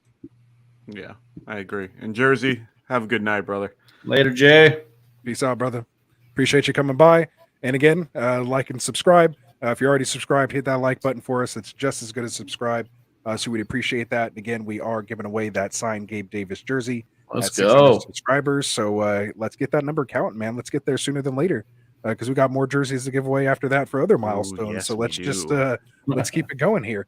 All right, so we'll last one. I think we skipped this earlier, but we'll answer it here. We did, yeah. I was trying to wait until we kind of got to the game. We almost were there. We've gone a little long here, so just real quick, guys. Montgomery or Gordon, and we'll break it down more when we get to that game, or we'll just call an audible and go there now. I don't think they're. I like Montgomery. I think the usage is still there.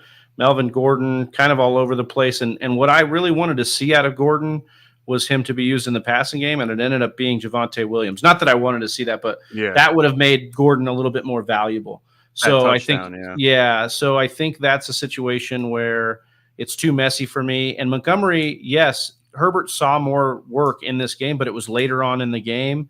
It wasn't like the entire game. And Montgomery's kind of locked in as long as he's healthy until Herbert just outplays him. But I think in this game, you like it a little bit more here. And remember, last year, Seattle really bad against the passing down backs, the backs that could catch passes, and it's PPR. So I think you could. I mean, we saw it just again. Monday was the same thing, because they had Javonte catching balls all over. I think he led the league or led running backs. Oh yeah, catches. 12. So actually, he led everybody. I think he tied with Cooper. Yeah, so I think that's something to take a look at, and I think David Montgomery's in a good spot here. Nice. My only concerns with Montgomery is 17 carries for 26 yards and 1.5 YPC. That's scary. And you can say, the weather or the defense. But again, Khalil Herbert had 45 yards on 9 carries at 5 yard. I mean, Herbert's probably better. So I think that's, what I mean? I think that's where we're at, right? I mean, is that where we are? Is this a changing of the guard? So again, this is what you want to just kind of watch out for. The coaches are seeing the same stuff we are. It's not like they're not aware of it. So when things start trending that way, they're going to flip and go with the guy who's being more productive. I don't think Montgomery's been a superstar to where he has like that superstar treatment. He's not a Kamara. He's not a JT. He's not quite there. I don't think he really ever was. He's just been one of those. He was before Herbert mainstay guys. He's just he's a volume guy.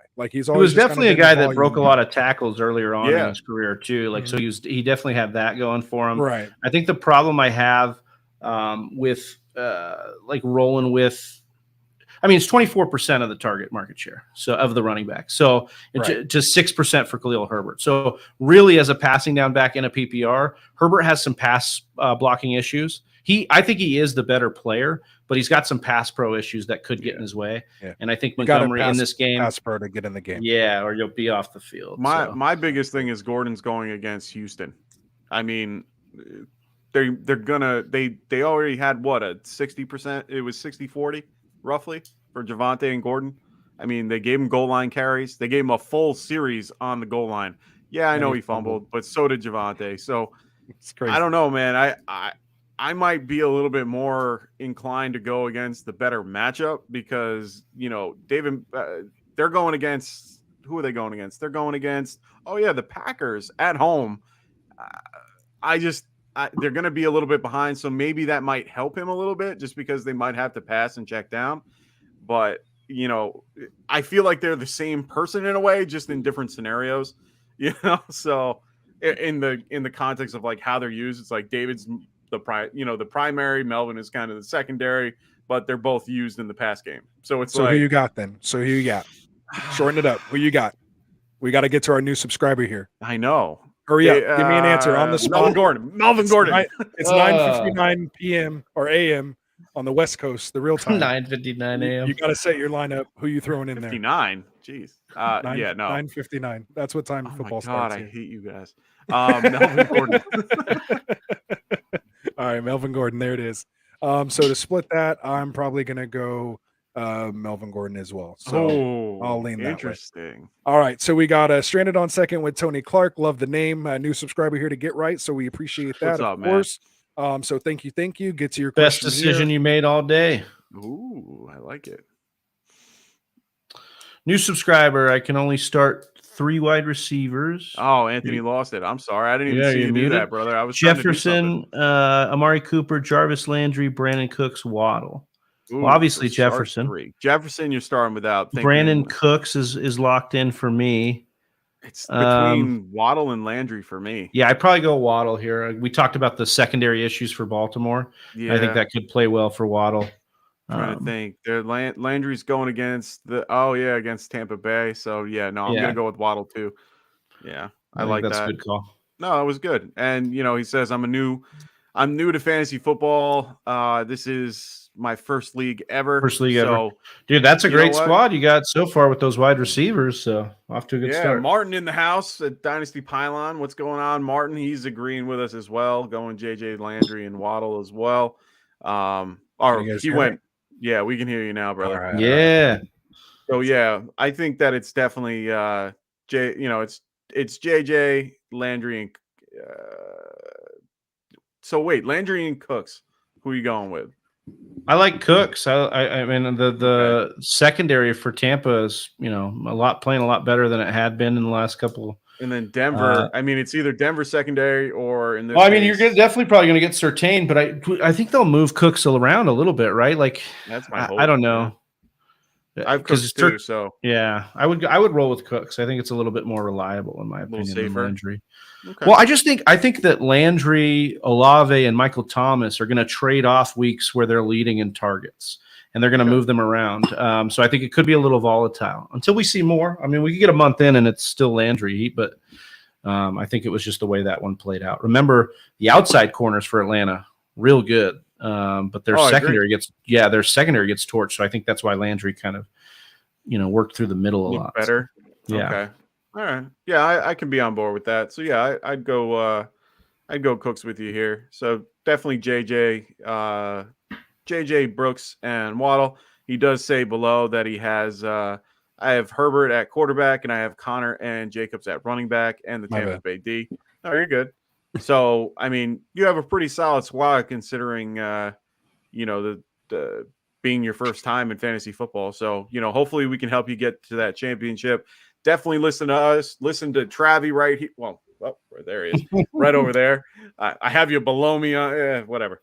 So make sure you guys check them out as well. Follow them. Also, follow our guy right here, good old Martin in the house. Martin at Dynasty Pylon. If you ever wanted to get into something different like IDP, Martin will definitely help you there. He is huge on IDP and does a lot of Dynasty. As well. Yeah. So definitely hit him up and check out that channel. He's a great sub as well, working one of the hardest working guys beyond ourselves, of course, does really great stuff. So definitely. And Brett is in PPR. You going Kamara, Gibson, or Dillon? Ooh, that's a great question, actually. If Kamara goes, I'm going Kamara. If he doesn't, you're going to play Kamara even with him hurt? Oh, yeah. Interesting. If Kamara rolls in, I'm going with Kamara. Yeah.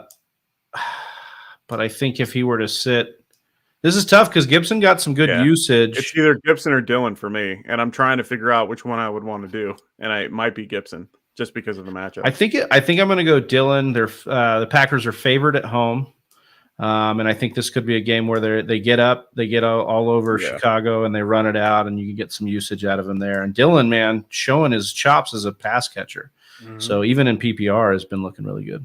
Absolutely. Yeah, I agree with that. And Aaron Rodgers owns the Bears, right? That's right. He owns them at Soldier Field. Yeah, he owns them everywhere. So, so there it is.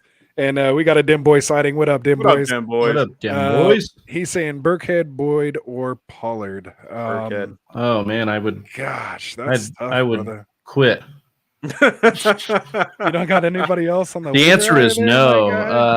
That's Higgins looks like he's going to come back, and he's playing for his pops who passed away. That's like a guaranteed blow up game there. Yeah, I guess I'd probably go Burkhead. I'm going Burkhead. He's I'm going to go classic Mike here and go Burkhead with the most Burkhead player ever, or with the most classic Mike player ever, Rex Burkhead. I'd rather lose than win with Burkhead in my lineup. Bro, actually, honestly, you should tweet that out. That's like the best I would. fantasy I tweet think I've I would. heard. Yeah. I think that is so funny. Throw that out there. That is hilarious. So anyway, because it hits. Those are just my that's just my feeling. Like you'll just never find a lineup in there with me. But actually, that kind of leads to this question, which is a great question by him. Is what do you think about what do you think about Pierce, and is he worth the roster spot now that Burkhead is basically taking it? Absolutely. Yeah. Hold on to him, my guy. Oh yeah, I'm not saying don't get rid of him. Yeah. It's a play for upside anyways. It was a play for upside when you did it. Hopefully you didn't have to take him too high on the hype, but it was always a play that, like, he's a rookie. It could take a little time for him to get the pass blocking, the pass game work. The problem I have is you're starting Rex Burkhead because Rex Burkhead was in on all of the overtime snaps.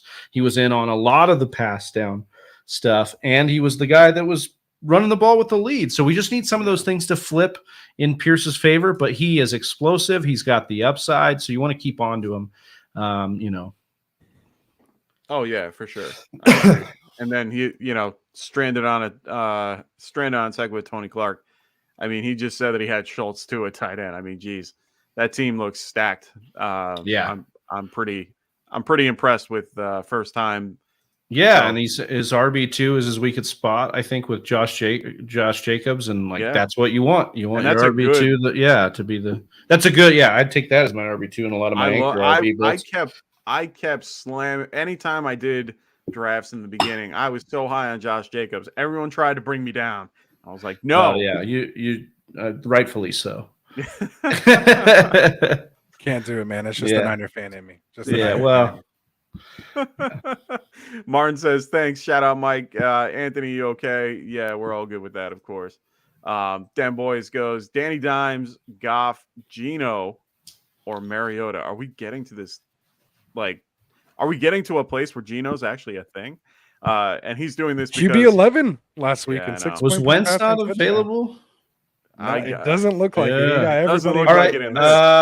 I would go Mariota here. Mariota was top 3 in rushing attempts and rushing yards at the quarterback position last week. Yeah. And sneakily, Atlanta has some weapons on offense now. Between Cordarrelle Patterson, Pitts, and Drake London, I think he can get home more weeks than not out of those guys. So I'd be going with Mariota. Yeah, I'm gonna unfortunately have to agree, even though I hate Mariota as a quarterback, real life quarterback. It's tough, man. He does have the best, literally the best weapons around him, and he has that kind of rushing floor, just to get you by here. Solid rushing floor until you get through with that Dak situation. So good luck to you there, Dim Boys. We're rooting for you unless you're playing against me. And in that case, and that's me. I'm the one that's playing him this week. Oh, you're playing me. All right. So it's I already said you already lost, so it's all good. Yeah, you lost as soon as they put the matchup on paper. All right. So we'll move on. We have New England Patriots here at Pittsburgh Steelers. Patriots are favored by 2.5 with a 40.5 point over under.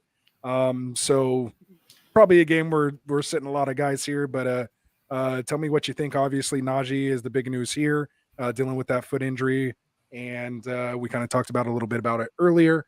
And anybody else here? What are we doing with these Pittsburgh receivers? Obviously, a slew of receivers on the Patriots. Running back situation, Stevenson, Ty Montgomery now on the IR.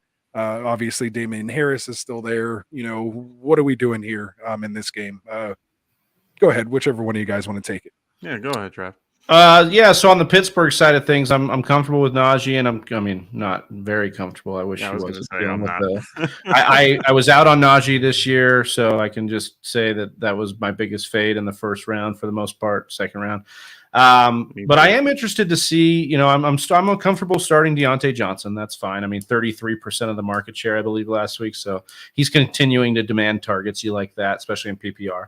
I'm interested to see in this Debo light role, they've got Claypool rocking in. They used him on 6 rushing attempts, I believe. So we saw in his rookie year, he scored 10 touchdowns. A couple of those were rushing. I think that Claypool could end up being a really nice, upside play, upside stash. So I'd hang on to him. I wouldn't be looking to start him this week, but if they continue to use him in Matt Canada's office as a rusher, that's exciting. And then on the other side, it's wait and see for these New England Patriots. I'm fading the running backs. Pittsburgh, pretty tough up front. They held Joe Mixon to 3 yards per carry. Even though he got a lot of work, he got a touchdown. I would be out on the running backs. I really want to see, though, you mentioned Rasta, Ty Montgomery going to the IR. Can we get Ramondre Stevenson in a full-on passing down role? Please. If we can, then we can start him. We can get comfortable starting him again. But if we can't, it's going to be this. How is it that Damian Harris sees the most targets I've ever seen this dude get in last week? And it was still only 3, but it's dude, why are you what are you doing? And then Ty Montgomery falls in for a touchdown, goes to the IR. Should have went on the IR last week. Should have been on the IR before it. I don't understand. So wait and see on all the Patriots. Thoughts on Pickens real quick, and then we'll fling it over to Mike. Yeah, he's a hold. He didn't see a lot of work in this game, but he is a hold just for the pure upside. He's kind of like Tony to me. If that guy gets more work, he's going to be electric. He's going to be a big down the field threat. And we know Mitch Trubisky did things for Allen Robinson in Chicago, so we know it's possible. Obviously Deontay is going to demand targets, but I don't mind the stash on Claypool or Pickens to see which one comes through. So I'm invested in both in a few leagues. So not on the same league, but different shares, spreading it out, kind of thing. No, I get that. One guy I'm looking at is Pat Freiermuth. The guy had he was solid. 10 targets, 5 receptions, 75 yards. That was not what we were thinking that he would do when we were drafting him. We were drafting him late, and he had a solid game. 12.5 points. That's pretty damn good in my opinion. It's one of those things where, and he also saw 2 red zone targets that he didn't get. Of course, Trubisky is not as accurate as most, but he is definitely someone that I would really, want to target if he's available in your particular leagues as he's a low end tight end 1, but he's definitely has that he has some upside that, I think Pat Freiermuth is what we wanted Cole Kmet to be. Yeah, I agree. That's actually a great comparison. Yeah. I think he's a guy that's solid. I think he's a little bit more athletic than a Cole Kmet, and I trust him a little bit more in this offense than I would Cole Kmet.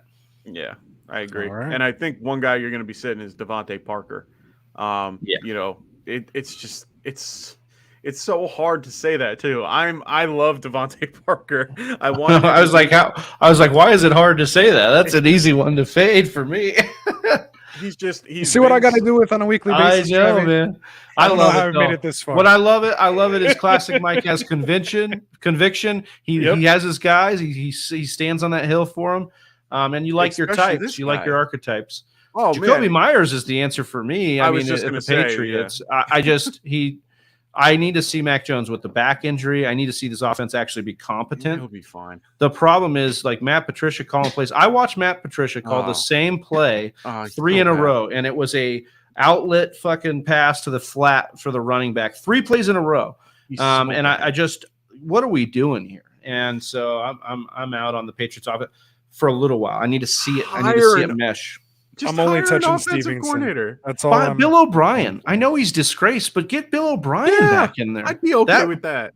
That's better than what we got going on. Mm-hmm. I guess I'll take Myers. Myers and Stevenson are the only guys I would even entertain from the Patriots. So yeah, I don't mind Harris if we're going to have Montgomery out. I don't like him this week, but he's definitely going to be a touchdown guy on certain days. I just don't see this offense being as good as it was last year with the situation going on. So he'll have less touchdowns. Which one? The Patriots? Yeah. Yeah, I mean, for me, I mean, there right now, Brett's asking notable New England IDP picks up. You know, I would go with Duggar. I mean, Duggar is, you know, Kyle. one of the one. Huh? Oh, I just said Kyle. Yeah, Kyle Duggar, right? Yeah, he's one of their best. You know, he's all over the field. Martin can 5 definitely tackles last week. Yeah, I mean, he's probably the best option that you can play year round, you know, throughout the year and be completely safe with. I mean, I'm trying to think of some other options. Yeah, and Martin, quick. If you're still watching, help us out, man. Definitely help us out there. You're the IDP guy in here, man. Yeah. I'm just getting back into the saddle after being on an IDP McCourty. hiatus. So I'm getting back into some IDP this year. Did a couple dynasty startups. Yeah, and have a couple redrafts. So all the Patriots IDP guys you want play for the Chargers now. Yeah, Hanoi and JC Jackson. So that's funny. Funny. I mean, otherwise, I don't know who else we would want on this game. So all right, well, we'll move it on. We're doing okay on time. We can bang the rest of these out. Yeah, we'll get through them. Keep the questions coming. Again, like and subscribe. And we'll get to it. Hit that like button. Hit that subscribe button.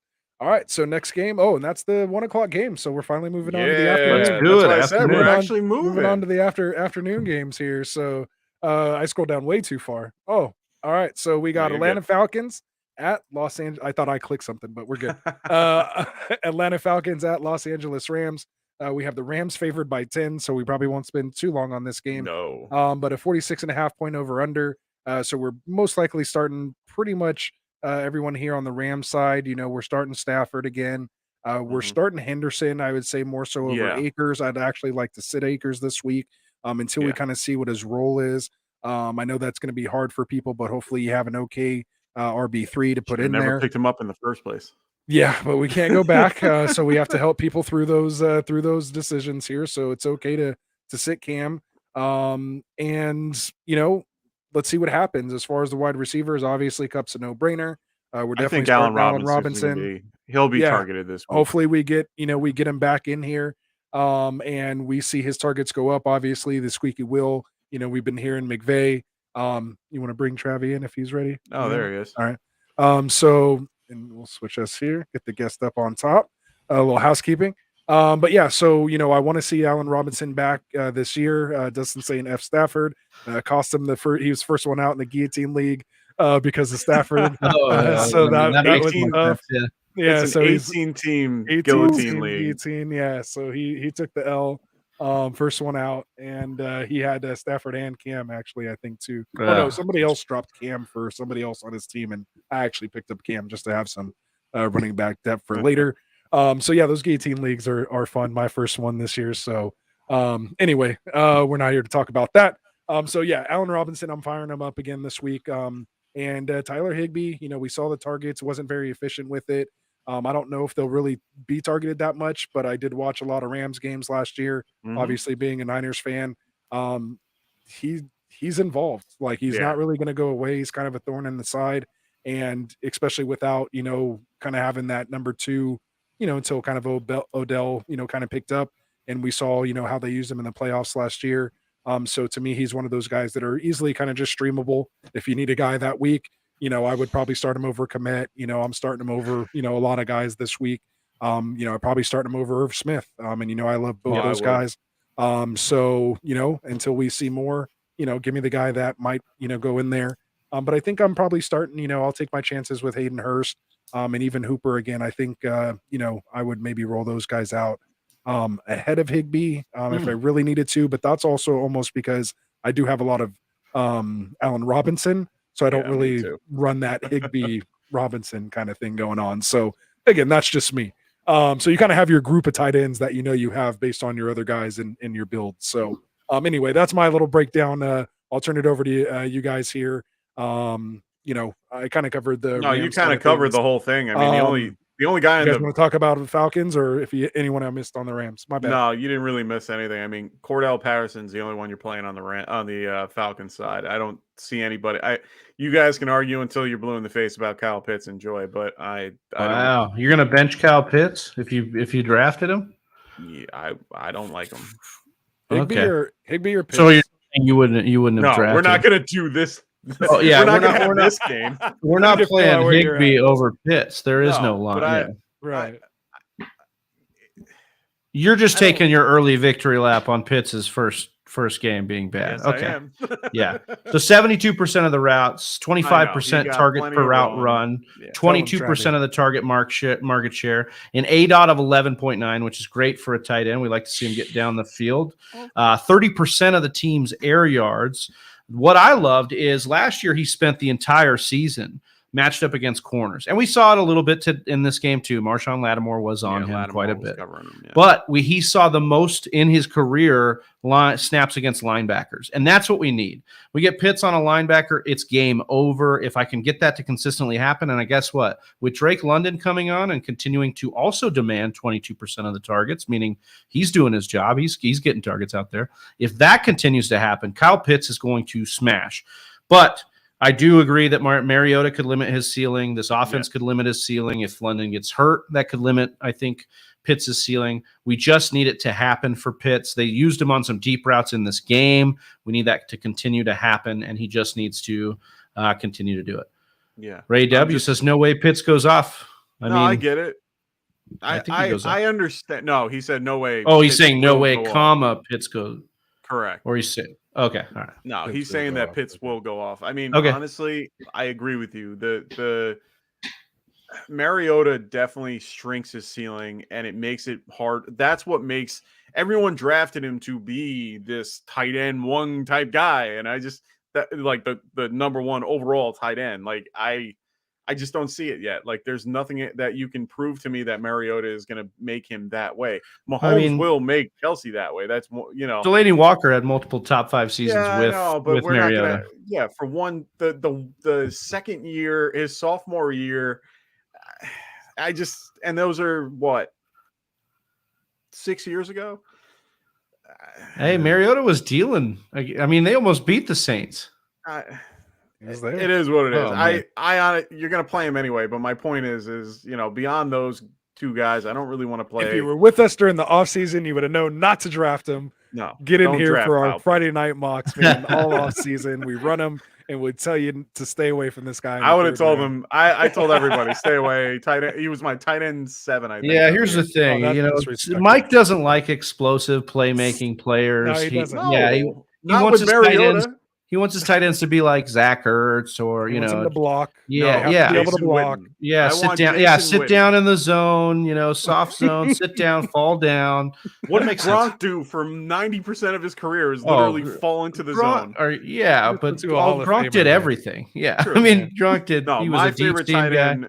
My favorite tight end to watch him actually if you had to take away all fantasy and everything, George Kittle is my favorite. He's the best tight end in the league. Yeah. Well, but that's my point. I love what he does as a full on everything. He's every. But look at what doing everything does to you. Yeah. I mean, and Gronk as well. I mean, Gronk was not the epitome of health. Luckily, Agreed. I agree because it's one of those things where you have to either do one or the other, and unfortunately, it's hard to do both. And if you're able to do both, then I consider you someone I want.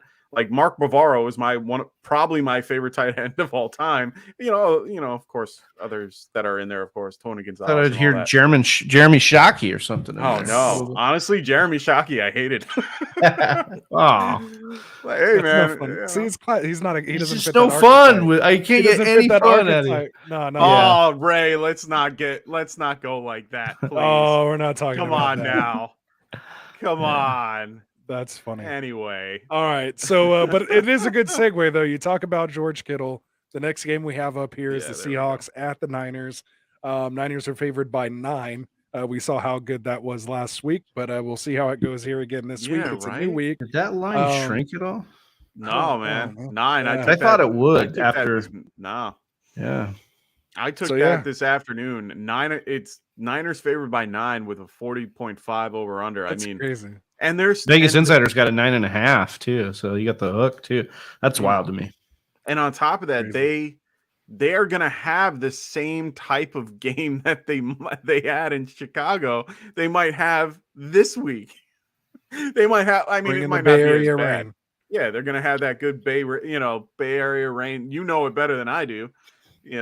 But yeah, I don't know, man. What are we doing here on the Niners side of the ball? Are we rolling out Lance? Where do you have him in your rankings? Where you have Jeff Wilson? We're obviously probably starting Debo. I'd like to know where you guys have Ayuk, and then Kittle if he does play. I'm sure we're throwing him in the lineups, right? Yeah, of course. I think if Kittle goes, you gotta rock him in there for sure. You just said that Kittle's your favorite tight end on the planet, and then you said if he plays. No, be fair. I said without fantasy football being the fair enough. All right, fair enough. You had a caveat. For me, yes, you're playing Kittle if he plays. Why else would you have Kittle if you're not? Do you want Kittle to go off on your bench, Mike?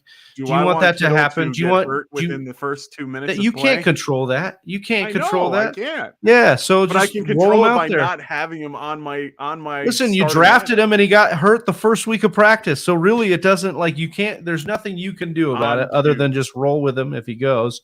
But I'm more of a risk adverse kind of player. I like to go with a little bit more upside. I understand the angle with Mike. It's all love and fun and games for sure. Oh yeah. Ayuk for me is an interesting play. I wouldn't play him in this game necessarily. I want to see Lance and we might not see it with the weather, but I definitely just want to see this offense kind of all things considered, what it can be without some of the rain.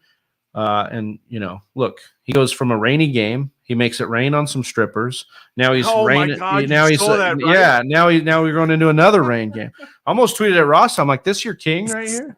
Dude, and I was like, hell yeah. I honestly moved him up in my rankings after that. I was gonna say, right? That's what I did. I feel like that's the way to go with it. Yeah, we have different kind of rankings, right? It's the Zach Wilson and who got the dog in him kind of rankings. Yeah, exactly. The swag, Big D Joe's on there as well too. Yeah. Right. Oh, I love. Yeah, exactly. You gotta go. Yeah. You have to come out with some alternative rankings. Yeah. I have Lance as a fade in my article this week because I can't get behind it yet until I see it. And maybe I'm going a little more classic Mike in that role. He has the absolute ability to make me look silly this week by this take, but Seattle played Russ pretty well. They played pretty sound on Monday. I mean, I know that there were yards given up, but that defense played right in spots. And I think they'll be fired up for this game. I'd actually like Seattle to cover 9.5. I think that's a little bit, I think they're being a little bit too generous to the Niners here. Seahawks always play the Niners tough. I mean, Seahawks relatively play their division tough. Yeah, I was gonna say just a divisional game at 9 points. Yeah, so I think I'm not this kind of betting guy, but if I were a betting guy, I might have any division game. It's usually 3 points, and I always if I ever get a rival game like this. And it's that high, I always pick the underdog. There's just no. But I will tell you, if Kittle goes, I could see a situation where San Fran gets up because the San Fran's offense is crazy to me. You don't even need Lance to be that good as a downfield thrower because these guys can just get down the field on their own. They're all yak crazy monsters in it, and so maybe you see a blown play by Seattle. I mean, we saw it last time when one of Lance's best game was against Seattle because he had the Kittle blown play that went down the field for a monster gain. So definitely think that's within the range of outcomes. But again, on the Niners side, for me, it's Jeff Wilson. I want to see what happens with the backs. I'm fading Lance just as a conservative play, and then of course Debo. Ayuk, I'm waiting and seeing. I want to see it. I have high hopes for Ayuk, but last week kind of let me down a little bit. I would like to see a little bit more out of him. Well said. Ray, and then on the Seahawks side, where you at? Yeah, even Ray was saying he should have played Palmer over Ayuk, and I might have done that. I might have played Joshua Palmer as the wide receiver too over in Los Angeles. Like I like Palmer. I think he's a talented wide receiver. For Seattle, I mean, it's tough, man. Rashad Penny, I mean, he might not be a bad choice. I mean, he looked good. He looked solid. I mean, he's not hurt. That's a good thing. Travis Homer wasn't really in on much, and but the only big thing this week is Kenneth Walker comes back, and they said he's good to go. So we're going to finally get to see Kenneth Walker and how he, fits into this particular system and how everything works. I still think that Penny should be okay for the time being. Another guy, if you want a tight end, Will Dissly. Of course. No, but you're just doing it for the bit now. Now I am. But honestly, for Will Dissly, I mean, he was the top tight end for that particular group. I mean, he actually had more snaps than Noah Fant, and he was out there a lot more. They trust him more, and I'm not trying to play favorite, and yeah, he ended up getting a touchdown. I ended up winning like $200 off the fact that Noah caught two catches. I picked the over. Underdog had it at 0.5 or 1.5 receptions for Noah Fant. UnderdogFantasy.com promo code Get Right Pick'ems, baby. Let's go. They had some low numbers for them. They had 1.5 for receptions for Javonte Williams and 2.5 for I think Melvin Gordon, or the other way around. It didn't really matter. It worked out in my favor. Is that? And dead serious. Yeah, last week. Yeah. I put higher on both. Into the parlay, it was insane. I ended up getting a 5-leg parlay with that, and I had that and a couple others. I had Geno rushing and Denver holding Penny to under 81 yards, and we missed on the 5th leg of a parlay. We had Alberto under receiving yards, and he got it on the last play of Seattle's basically offense, and it was my god, man. Yeah, I should have bet way more on what I put in, but either way, it was just well done. Will Dissly might be someone you want to just at least stash on your bench for a minute. He's one of those guys who's a streaming potential guy, right? Yeah. I mean, that's he's definitely a tight end stream. I better have like 6 or 7 bench spots if I'm keeping Will. Right? Oh, seriously. Hey. He's a guy you just pull off. You might need it for when Kittle goes down. There you go. On the second play of the game. Huh? Yeah, right. I mean, he might be out, so you might. Guys, can I ask you guys if you're worried about DK Metcalf? Okay, we're going literally where I was going. I was going to say I want to talk about DK. Yeah, so we have 11. Look, he saw 26% target market share, and he caught all 7 of those balls, and he got 36 yards. Okay, we're now going on 11 games in which he hasn't broken 75 yards. He's got 100 yards once in the last 18 games. Mm-hmm. Okay, he's got 4 touchdowns in that same the last 11 games. I just don't know what it is we see that DK is going to do in this offense. What he is. He's a physical specimen. He wins all the time. He's a great wide receiver. I want him, as on my football team. But on fantasy, I can't do it, right? Like I'm just not in on DK right now. I'd rather have DK over CD, though. I do agree with I know that seems really odd, but yes, I think DK over CD. You're basically the same guy to me right now. Yeah, I think. No, I agree. I think you got more. Geno's a better quarterback. In PPR, I'd take CD.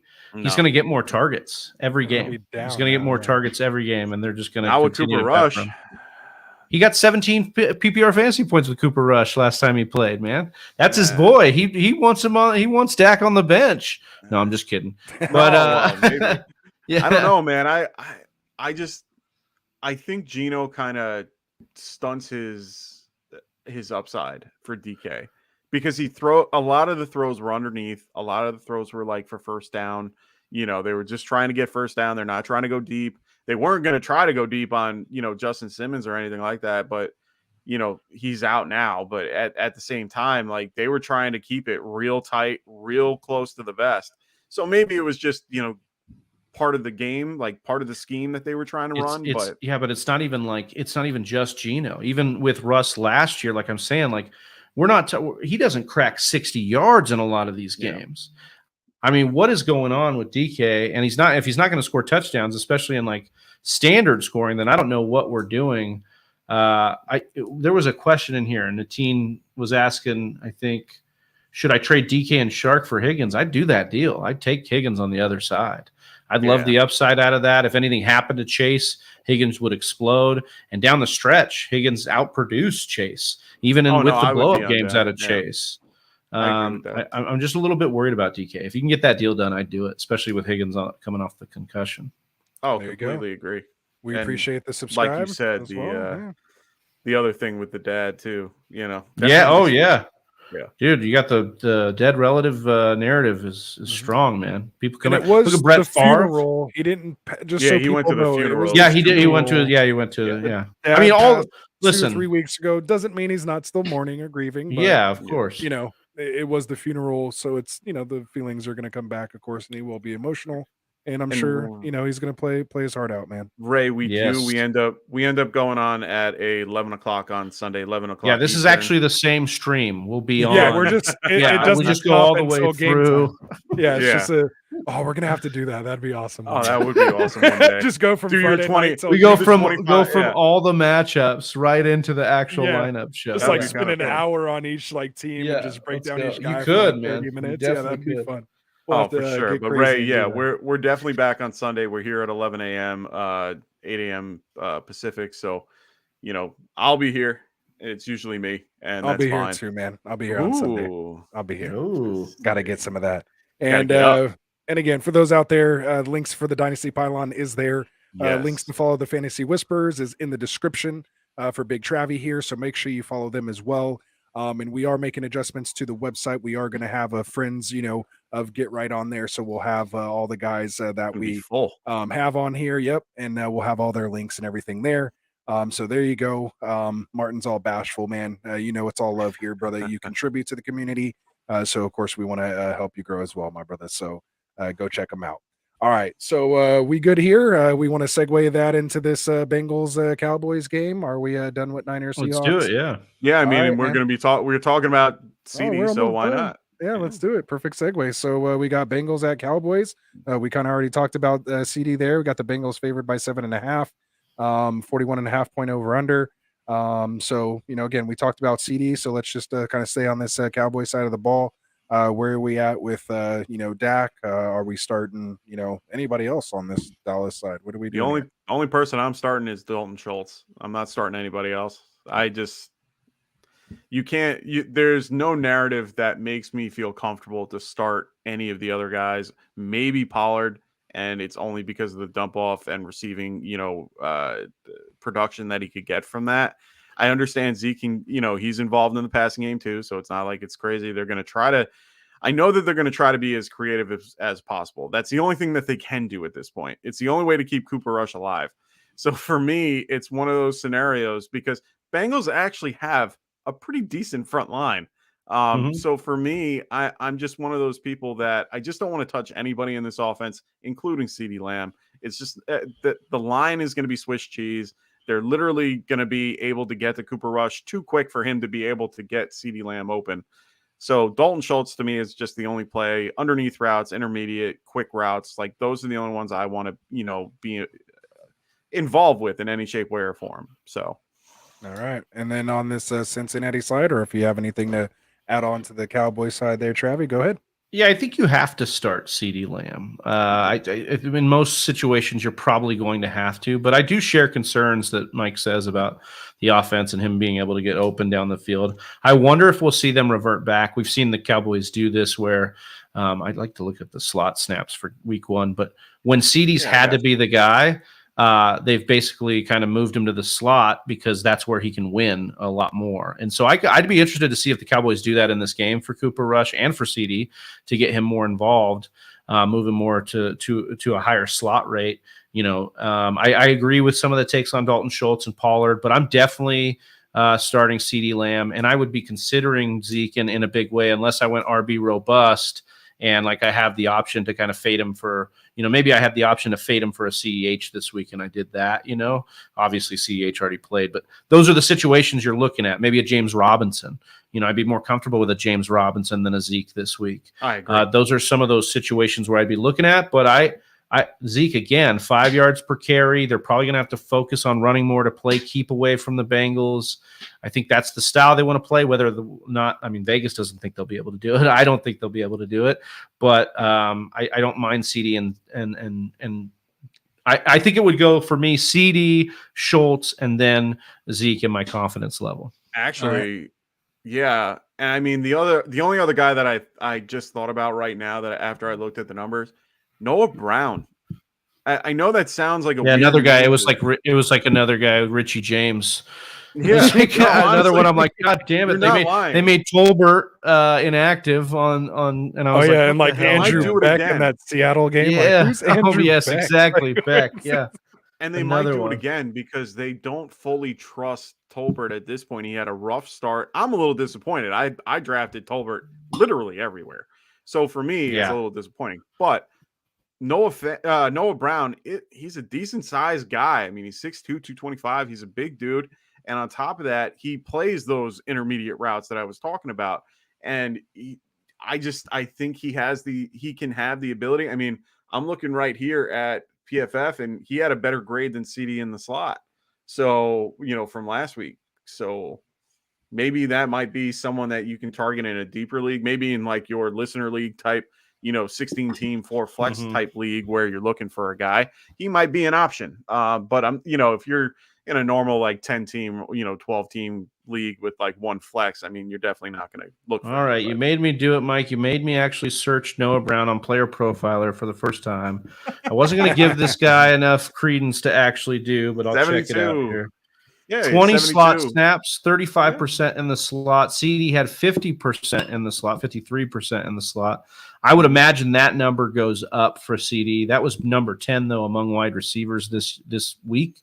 This last week. So I actually like CD to get more of the intermediate, more of the slot route participation in this offense, which could, again, I mean, it's a small sample size, but that game against Minnesota last year, CD had, let's see, what was it?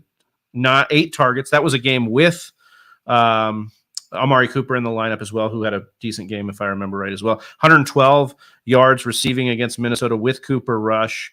And again, in this game, CeeDee Lamb with 11 targets. I just think he's on the field a lot. They have committed to him. You know how Jerry is. Like, it's all going to be about his guys. You got to get it to CD. You got to get it to Zeke. Yeah. Dak's out. We got to make sure these guys are involved. He doesn't want to look like a fool and the guy that he paid or which is impossible. Being used. But I think they'll lose a game before they let that happen. Absolutely. Like, the coaching staff knows that. So I want to go back to this. Yeah. Oh, go ahead. I just think I'm confident in CD to get a target market share. What he can do with those targets, I don't know. That's a good point that Mike makes. But yeah, I think you can get involved with those two, with Schultz and Lamb. Nice. So I just want to go back to Zeke. I want to know, are you starting Jeff Wilson or Zeke this week? Well, this is Mike said Jeff Wilson earlier, and it's actually interesting. If we believe, I guess it's what you believe narrative-wise between the two games. Vegas believes that the Niners game is going to be 9.5 points, which means Wilson might be icing that game for the 49ers a lot of the game. So if you believe that, if you trust in that line, then I think Jeff Wilson's probably the right play, especially with Zeke sharing the field with Pollard about 50, 60, 40%. And yeah, Dem Boys makes a point. I thought Pollard was going to be a high upside play against the Bucs, and that game went the way I would have thought it would go. The narrative way, yeah. And it didn't work out for Pollard because Nobody did anything. Zeke is too good at the fundamentals for him to be pulled off the field for Tony Pollard. As explosive as Tony Pollard is, Zeke pass blocks better. He's he's a better vision running back. Like, he runs with better vision, in my opinion. He did fine. He looked good. So you starting Henderson over Zeke? Oh yes, yeah. Henderson has elite usage, so he could have a monster game. I agree. And what about Kareem Hunt over Zeke? Yep, I am. Yeah, probably just a guaranteed passing game work. You know, AJ Doesn't Dillon. matter. Yep, AJ Dillon for sure. Yeah. Okay. What about Montgomery? No, that's. I'd go Zeke over Montgomery. Yeah, I'd probably go Zeke over Montgomery. Okay. I'd go Zeke over Jeff Wilson too. I just think I think he's a better running back. He's on a. I have Zeke at 20. I have Zeke at 21, and I have David Montgomery right now at 27. I mean, you got Zeke at 21, dude. You love Zeke. No, that's RB2, man. Where's Wilson? I have Hendo just above him. I have Gibson above him, Josh Jacobs, Patterson, Najee. I mean, I have a few guys above him, and I'm still making adjustments too. So, Josh Jacobs is an interesting one. Josh Jacobs is kind of like in that. Well, of course. You know who doesn't love Josh Jacobs? The Raiders. Yeah. The Raiders. Yeah. Brandon Bolden is who they love. You know, Oh Amir my Abdullah. God. Don't get me started. Jeez, we got Brett here asking pick 2, Sutton, DJ Moore, or CeeDee Lamb. Ugh. Pick 2. Ugh. Well, I'm taking Sutton for sure out of those 3.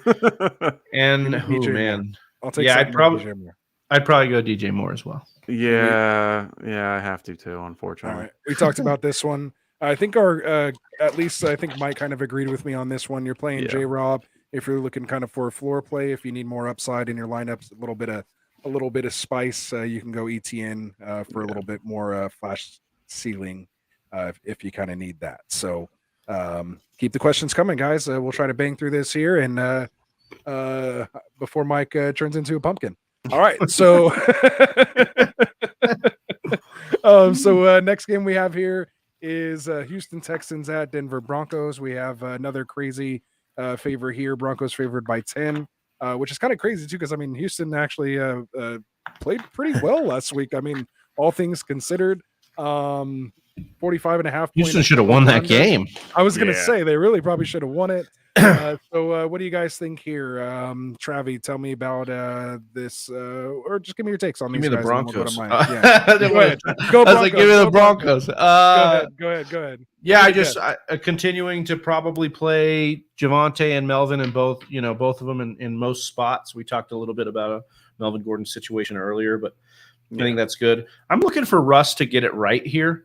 Just as far as aggressive down the field throwing. Oh my God, you noticed that too? Yeah, it just didn't. Well, and a lot of that's Nathaniel Hackett. A lot of that's that West Coast kind of tampered down stuff.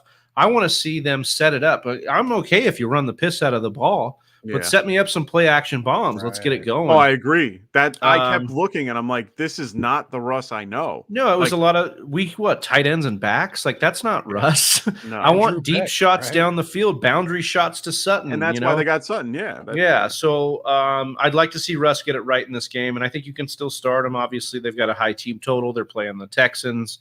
All that is great for what you do there. What my colleague Johnny, my partner on the show, said that Houston runs a lot more man on defense. And in games where the defense is going to run a little bit more man, Sutton should win.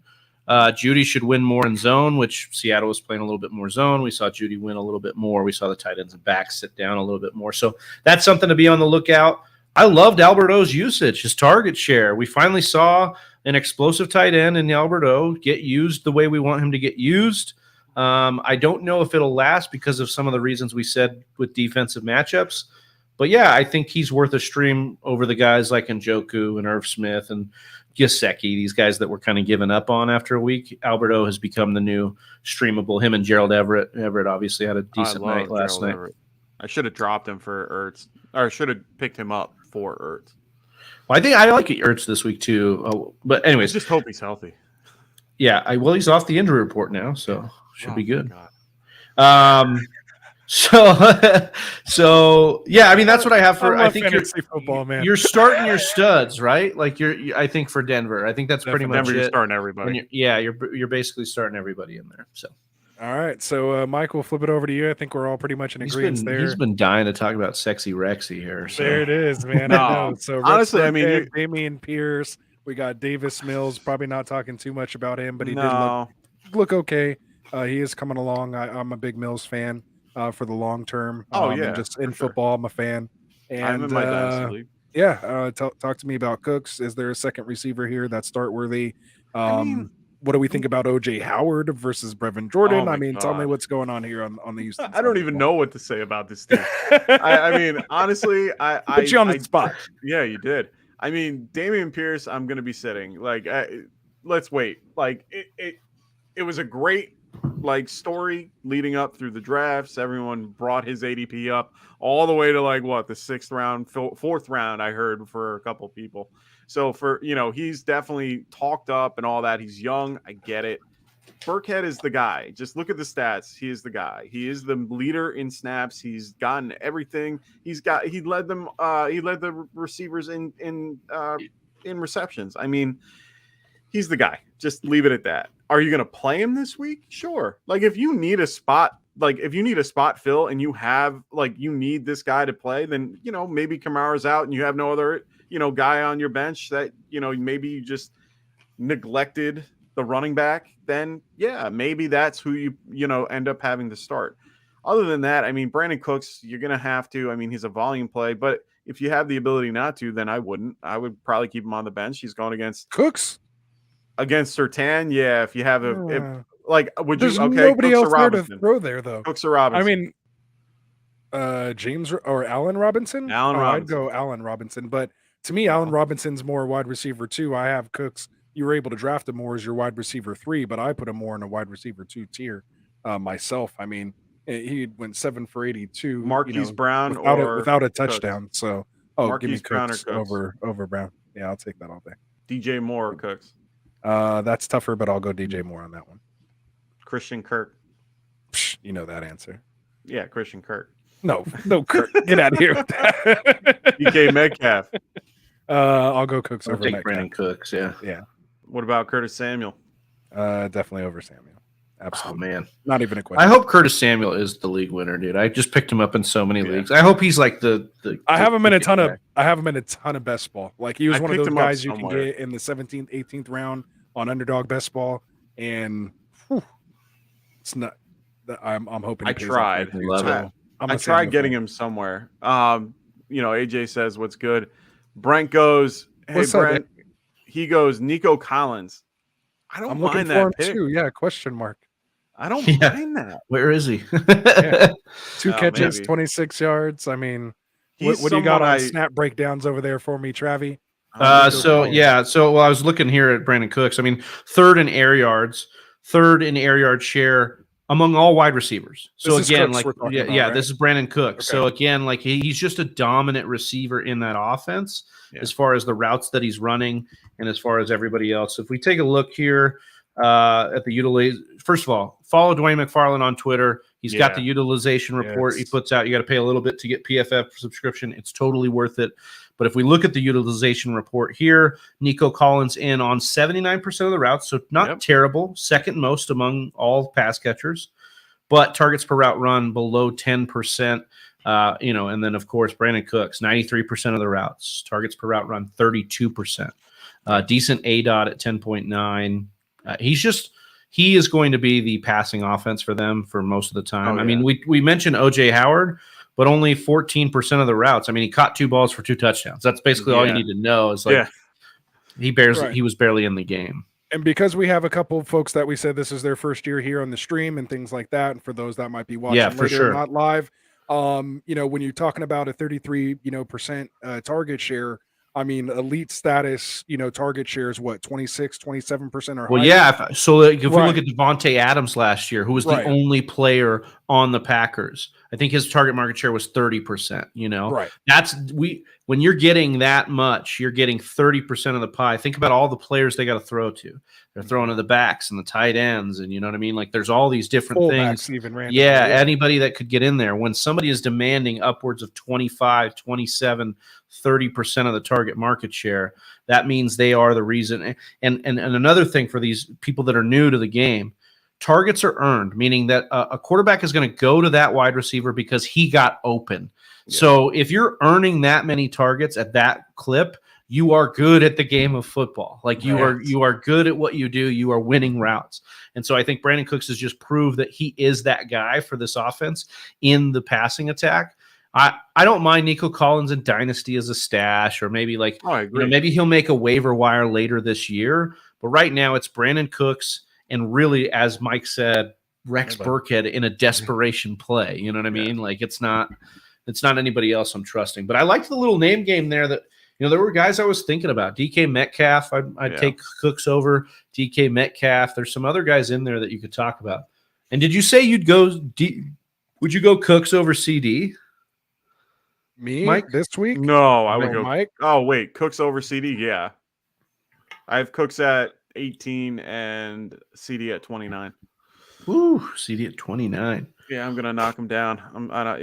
It is. He's like, this talk's even making me go down even. He's 35 now. Hey, you never know. Wait, Allen Robinson. Yeah, I'd play him over Allen Robinson. Boom. Yeah. Where did you say you had him? All right, I have him as wide receiver 27. I actually have Christian Kirk. I'm gonna check ECR and just see how. Yeah, I'm way off. I'm way off from ECR. I'm fine with that. I have a good. I don't see it happening. I just don't. And just so you guys know, while he's talking about that, getrightff.com. That's where you can find our rankings, at least Mike's and mine. Travi, I'm sure you could find his. Do you guys post? We're not doing rankings this year, but we do a lot of start sit stuff, so you can catch a show. There. Make sure you follow, subscribe. It's in the description, and go ask him your questions. Ask him now while you're here with us. Shoot us a DM. We'll get it to him. We'll get. He's got his own. Like you have. I'm so jealous. You have your own column. You have your own. Awesome. Thing that you come out with every week. I'm loving it. Like I appreciate that, man. Yeah, we're gonna give you some time to talk about that at the end. For sure. We will. I wanted to just say you're not that far off, I guess, from ECR. You're 9 spots lower than the market. Okay. But I mean, there's guys in there that I'm questionable on. Yeah. Juju was tucked in there, even though he already played. So Juju would have been the guy you're thinking about. Christian Kirk, DK, Rashad Bateman, Allen Robinson, who we talked about. That's literally where I have him. I go Juju, Kirk, Lamb, Metcalf, Bateman, Mooney, Thielen. That's I think that's basically where I'm at. I'm in that range. I have Mooney low. I'm out. Mooney was a sit for me this week for sure. Yeah. I'm at 36. I might have to get him down there a little lower, huh? Because I have Mooney at 36. I'm probably gonna have to do that. I'll sit down and tweak these a little more, but at least that's where I'm at for now. So I'm still tweaking. Anyway, I always tweaking, dude. Up till that 9:58. Yeah, exactly. It's late over there in New York. Yeah. I'm doing it, dude. I do it literally on the show on Sunday while we're going through things. I'll be like, let's see quotes here for Mike. Always tweaking and has Chubb everywhere. So. Something like that. Yeah, we need to get those sound bites. We need a producer over here. All right, so that's good stuff there. All right, so that's the Houston game there. Where are we at? Houston Broncos. Do you want to do this? You want to do this one right here? We got Drew Lorio in the house. What's he up, missed Drew? his cousin, by the way. Oh yeah, again. Patrick was just here. Come on, man! You always seem to miss each other. Every it might be time. the same guy. Yeah, it's a burner account. I don't know, man. That's Dylan. That's Dylan Cassidy. He's our guy with the burner Dylan account. Does that. All right, so we got Drew here in the house saying, "What's up, fellas? Pick one for half PPR." And again, we don't need to get in a whole breakdown on it. Just give me the names. Half PPR. We have Darrell Henderson, Mike Thomas, Cortland Sutton, and AJ Dillon. I want to know your team that you have these guys as a decision. Great decision. Well, and then you're only starting one of them. Yeah. So I don't know. I think to me, I'd go Cortland Sutton here. If you want kind of like an upside play, if you're looking for more of a floor, you could throw that running back in there with Henderson. And I think you'd be okay there. Am I starting Henderson over Dillon though this week? That's tough. I think I am. I mean, I think he's earned that share there. Thomas looked good too. Yeah, these are tough, man. So I think that's why I had to bring it up. I was go ahead, rank them. Travi, we're talking it out. Have you had a time to think? I'm stuck because my gut wants to say Henderson. Yeah, I just think he's got such a great. But the problem is, talent wise, he's probably the worst one of this bunch. So you can't really you don't really want to do it. Great I honestly think Drew. I think it might be Michael Thomas for me. Really? Because I'm kind of splitting the difference. I think that Henderson is your deepest, he's the lowest ranked one, right? Sutton is the highest ranked one. And then Dillon is kind of that guy where you want to do it, but he's not going to get all of the snaps. And LaFleur just came off saying they need to get Aaron Jones more involved. I know you said no analysis on this, but I'm going to do it anyways. Michael Thomas is the guy. I don't mind. I think Michael apparently this is a 10-team league filled with friends from home, mostly beginners. To put it lightly. You raked on this one. This is a great team. Oh my god. Yeah. We'll reunite one day. I think I'd go Michael Thomas. I just think he looked great. So Thomas, Hendo, Sutton, Dillon. Is that what I'm hearing? Yeah, Thomas. Yeah, probably. I kind of want to go Sutton. Thomas, Sutton, Henderson, Dillon. Okay, but I like them all. I really don't think you're going to have a bad time here. I really think you have a win all the way around. That's why it's so hard. I think you could literally start any of these guys. And if you have them all, the team you're playing doesn't. So yeah, exactly. you're gonna have one of the highest benches ever. Yeah, with your score. It's on my bench. One of my favorite fantasy team names. Yeah, Dillon, Sutton, Michael Thomas, Henderson, and I like Henderson this week a lot. And I'm going to go Sutton, Thomas, Hindo, Dillon. So that's my order there. All right. So we'll move it on here. Try to get through it. Yeah, a couple more games, man, and we'll get out of here. Hopefully, Mike, again, you I'm good. Just Sims character on us. This is not 4 a.m. We're good. All right, so we're good. All right, so we got Arizona Not yet. Cardinals. I know, right? We're not there yet. Arizona Cardinals at Las Vegas Raiders.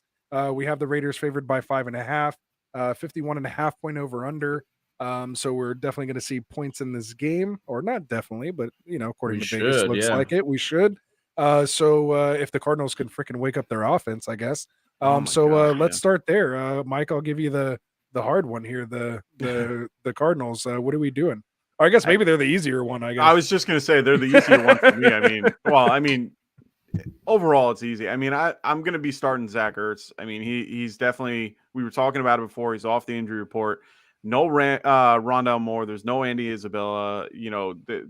They're cut short at receiving options. He had 2 red zone targets. He got one of them. Ended up saving his day, unfortunately. Well, not unfortunately, but it was just one of those things that it was so hard to watch. So I hope that they get him a little bit more involved this week. So for me, Ertz, and then another guy who I don't even remember in any shape, way, or form, Greg Dulcich.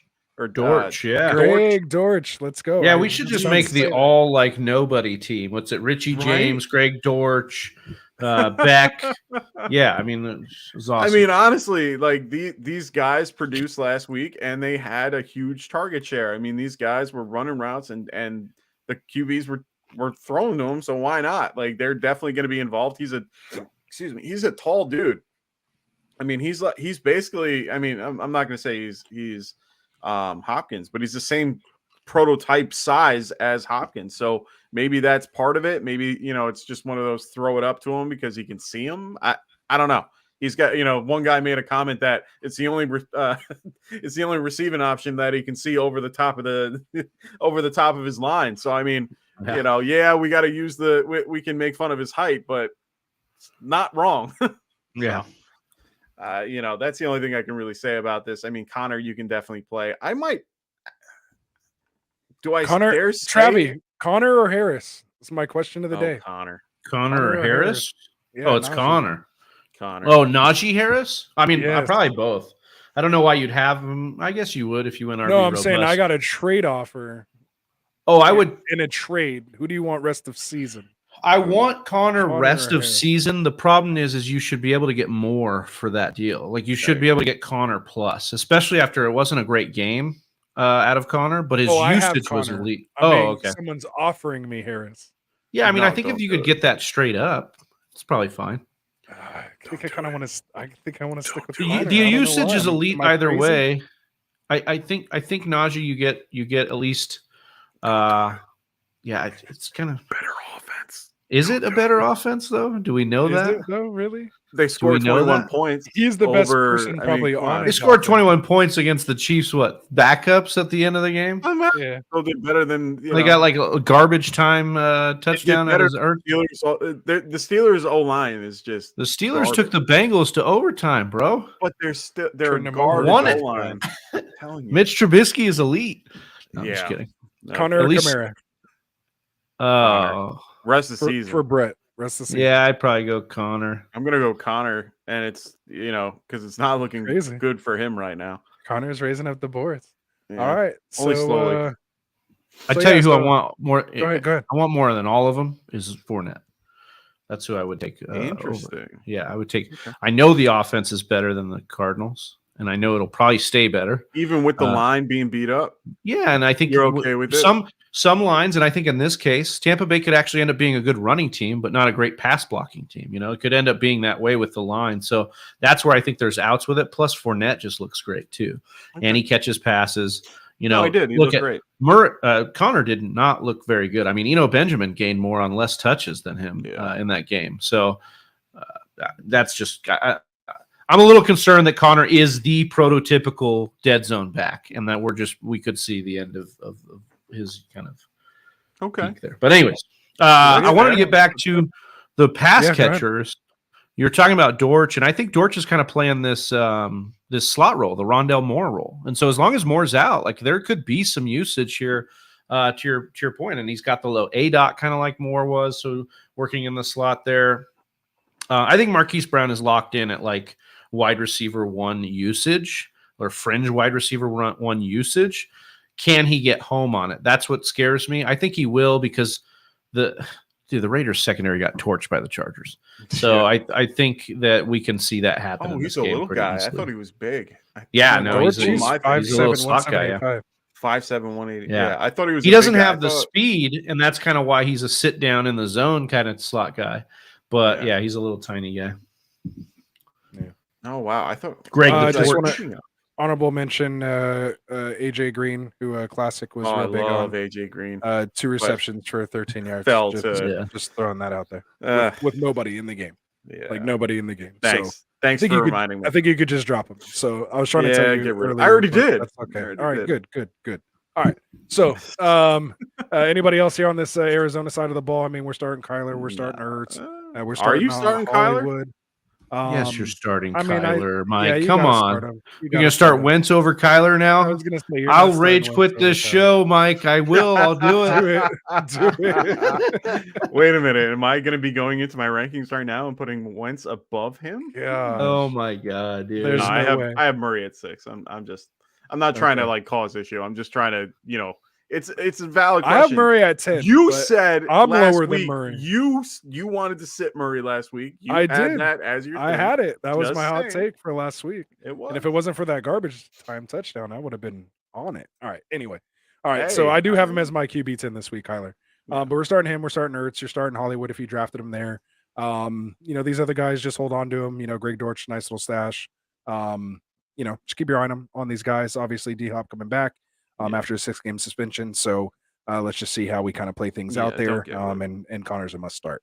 All right. So other side of the ball here. How are we feeling on the Raiders side? I mean, we're starting Devonte Adams, obviously, right? You're starting Waller. You're starting Renfro. You're starting Carr. I mean, a little bit worried about Renfro, but in PPR, I'd be okay with it.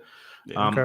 I think. I mean, what is probably going to happen is alternating between Renfro and Waller, who's going to have the best day each week. Yeah. So it's kind of probably worth it just as far as the upside play each week, like a flex play.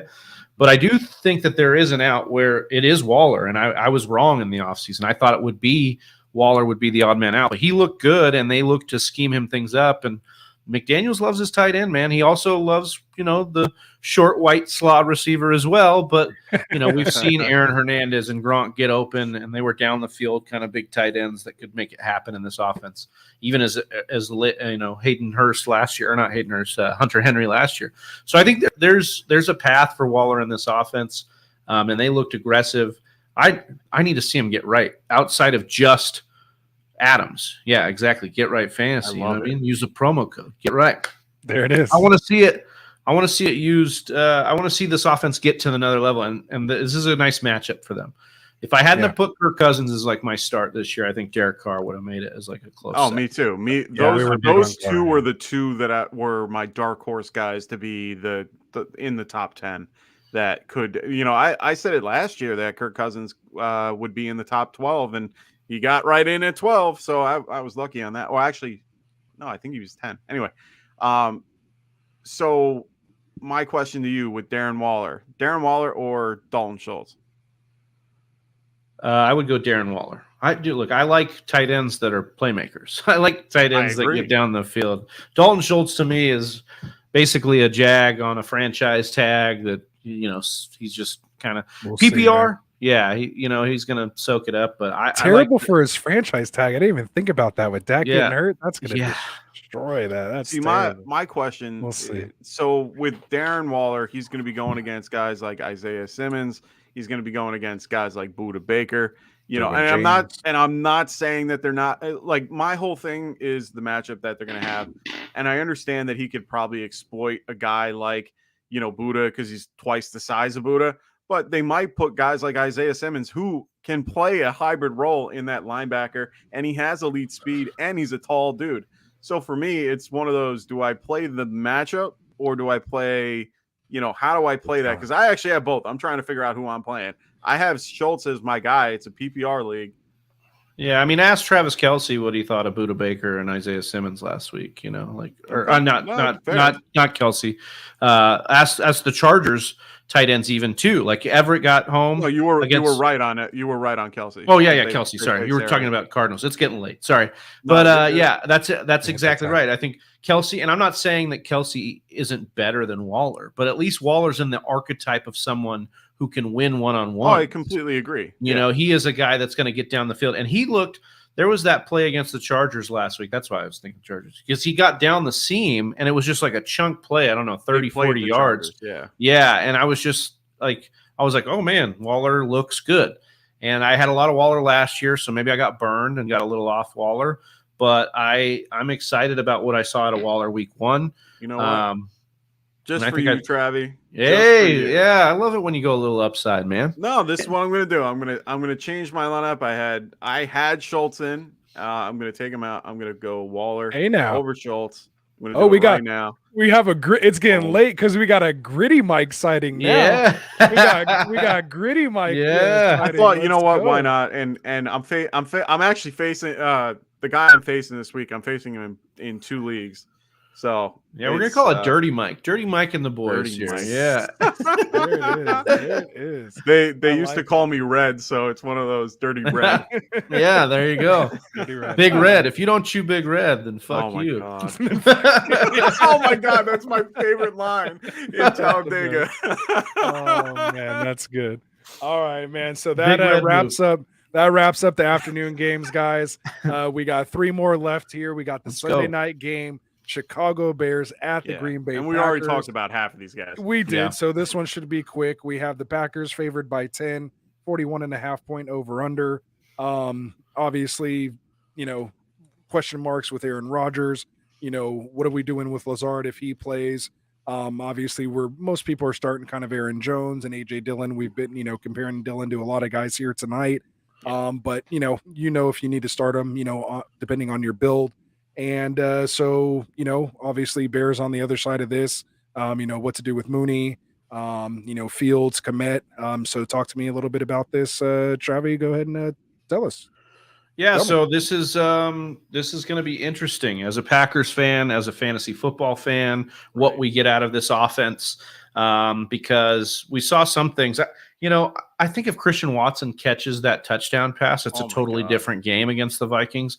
That wasn't the only play. We got stuck on the goal line. AJ Dillon on a 4th down that kind of turned the game a little bit too. So you could see some situations where the offense was a little bit more profitable. The game maybe gets a little bit more profitable because it stays close. So I think that there's ways that the Packers can get more efficient and get the ball down the field. The problem is they're rotating all these wide receivers. I can't trust any of them. We actually saw Christian Watson lead in routes and I think in targets per route run. So he is a guy that can demand some targets, it looks like, but what's he going to do with them? I mean, that play, he not only beat that corner, but he used great leverage, got down the field, was a deep streaking route, and ended up dropping the ball, which is not what you want to see. As far as the backs go, so basically I'm fading all the wide receivers. Even if Lazard goes, I need to see it first. I'm not happy. Those ankles are very, very tricky. With Aaron Jones, AJ Dillon, you're obviously starting both of them. I really want to see Aaron Jones command more targets in the offense because I know that AJ Dillon has soft hands and he's looking good as a pass catcher and he's a beast. Aaron Jones is one of the elite pass catching running backs. Yes, he is basically Kamara. He is basically Austin Eckler with the ball. That guy can make plays and tilt the field in your favor. We've seen in games without Devonte Adams that he demands targets. He probably should have gotten more looks in this game. I think that he's going to get right again because I'm on the show. He is definitely in a spot to make it happen because LaFleur basically was giving him the squeaky wheel after the game last game. So like Aaron Jones smash game, always love Aaron Rodgers against the Packers. But again, I wasn't drafting Aaron Rodgers this year because I knew about the concerns of the offense. I didn't like his weapons. But if you got him, I like starting him here because he's usually good against the Bears. I'd be looking to maybe trade him if you can and get something, similar back. If you can get, a Cousins. Maybe Cousins or Carr doesn't have a huge game, and you can kind of flip Rodgers for Carr plus. I'd be interested in that if it can make your team a little bit better, just because I think the offense is going to be in more shootouts. They're probably going to be more aggressive, and I think that could be a little bit better for you. Yeah, okay. And just like Aaron Rodgers said, right? Just RELAS. Yeah, that's right, baby. That's just how it is. Sunday night against the Bears at home. If we lose this one, maybe the sky will be falling. And we're in trouble. Yeah. All right, so there it is for the that side of the ball. One name I didn't hear there though. What are your thoughts quickly on Tonyan? Yeah. Oh, I love Robert Tonyan. I have him as a start this week, even though I did not like the usage because they're bringing him back from the ACL a little bit slower. Right. So he only ran, I think, 36% of the team snaps, but on those snaps, saw 5 catches, I believe. Was that what it was? Mm-hmm. So I got the utilization. Is Eddie Jackson playing? I'm not sure. But 44% of the routes, because he was only in there on that limited snap, but he got 21% targets per route run. That led all pass catchers not named A.J. Dillon. So he was really demanding the ball when he got on the field, and he looked like he was getting down the seam, and he looked explosive for them. If he can get more snaps, and I think that could happen this week because they're desperate for more playmakers. Right. He's a guy that season long could really smash. Mm-hmm. Yeah, if he's out there, he's to me definitely worth. I don't know if it's about worth a stash, but definitely keep your eye on him. If you have a spot to kind of give up, heading into the week, maybe beat the waiver wire and grab him now. It's the Sunday night game. Yeah, exactly. So what you could do is watch how it goes. Maybe you get somebody that's injured. I don't wish that on you, but if somebody gets hurt on you and you're able to just kind of, maybe Tony plays one snap. If Tony plays one snap and you got to drop him after week 2, I wouldn't. But drop him. Do not. But we could see some. Hey, there's going to be a point, though, Mike, where we're going to have to do it at some point. I'd say week 4. I think week 4 is your baseline. I don't want it because I have them everywhere. Yeah, you and me both. All right. I think the only place I don't have him is where you got him in the when we did the best balls. The breakfast. The what was it called? Yeah, the brunch. Best ball brunch. Mimosas. I just kept thinking mimosas. Yeah. That's all I keep thinking. I know. I wish it was back. I need it. I know, right? We're rolling almost into it. We'll have to do a Sunday morning brunch or something. Yeah, for sure. Get a DFS lineup going or something. Yeah, like that. Always. So anyway, underdogfantasy.com promo code get right. Get that Sunday slate draft in. You can still do them. All right. So 2 more games to go, man. We have to Chicago side. Or we even want to talk about Don't play anybody in Chicago. Kind of sit everybody. I mean, we're kind of sitting all these guys this week. I think Fields is a good play. Fields. I think Fields is a fine play. I wouldn't say like a good elite play. I mean, are you playing him over? I like him over Lance. I like him over Lance this week. I have Lance and Fields literally right next to each other. I was going to say, I think I have him back to back myself. I think I'd probably go Fields over Wentz, but I understand playing Wentz. I was going to say, what about Tua? I definitely play Fields over Tua. You play Fields over Tua? Yeah, for sure. I'm just not in on Tua as like any kind of ceiling play. I'm playing Stafford. I think this is a get right spot for the Rams. What about Tom Brady? Yeah. I'm playing Tom Brady. Come on now. Yeah, I Derek Carr. I understand the bad matchup. For sure. We're playing Tom Brady. You're getting well ahead. Yeah, Derek Carr. We're like Trevor Lawrence. Daniel Wilson, Jones or Jameis Winston. Oh, you're starting. I'd play him over Jameis Winston for sure. Okay. That's Trevor about Lawrence. Where he lines up. Yeah. See, like Fields is one of those guys. If I drafted him with Carr and Cousins. Same with Lance. If I got Lance, I drafted Carr and Cousins. Yeah, I have a ton of or something. And balls, so in those cases, I'm keeping Fields on the bench. But there's going to be a point, hopefully, where Fields has just got the floor, and you can either trade Fields or you can trade one of those other guys and go for the upside each and every week. Absolutely. All right, so there it is. So that wraps up Chicago at Green Bay. Again, 10-point favored Packers there, coming off their loss and 41.5 point over under. So we have a Monday night. We're moving on. Double header. We actually got a double header. Yeah, absolutely. I guess it's so weird. They usually do this staggered.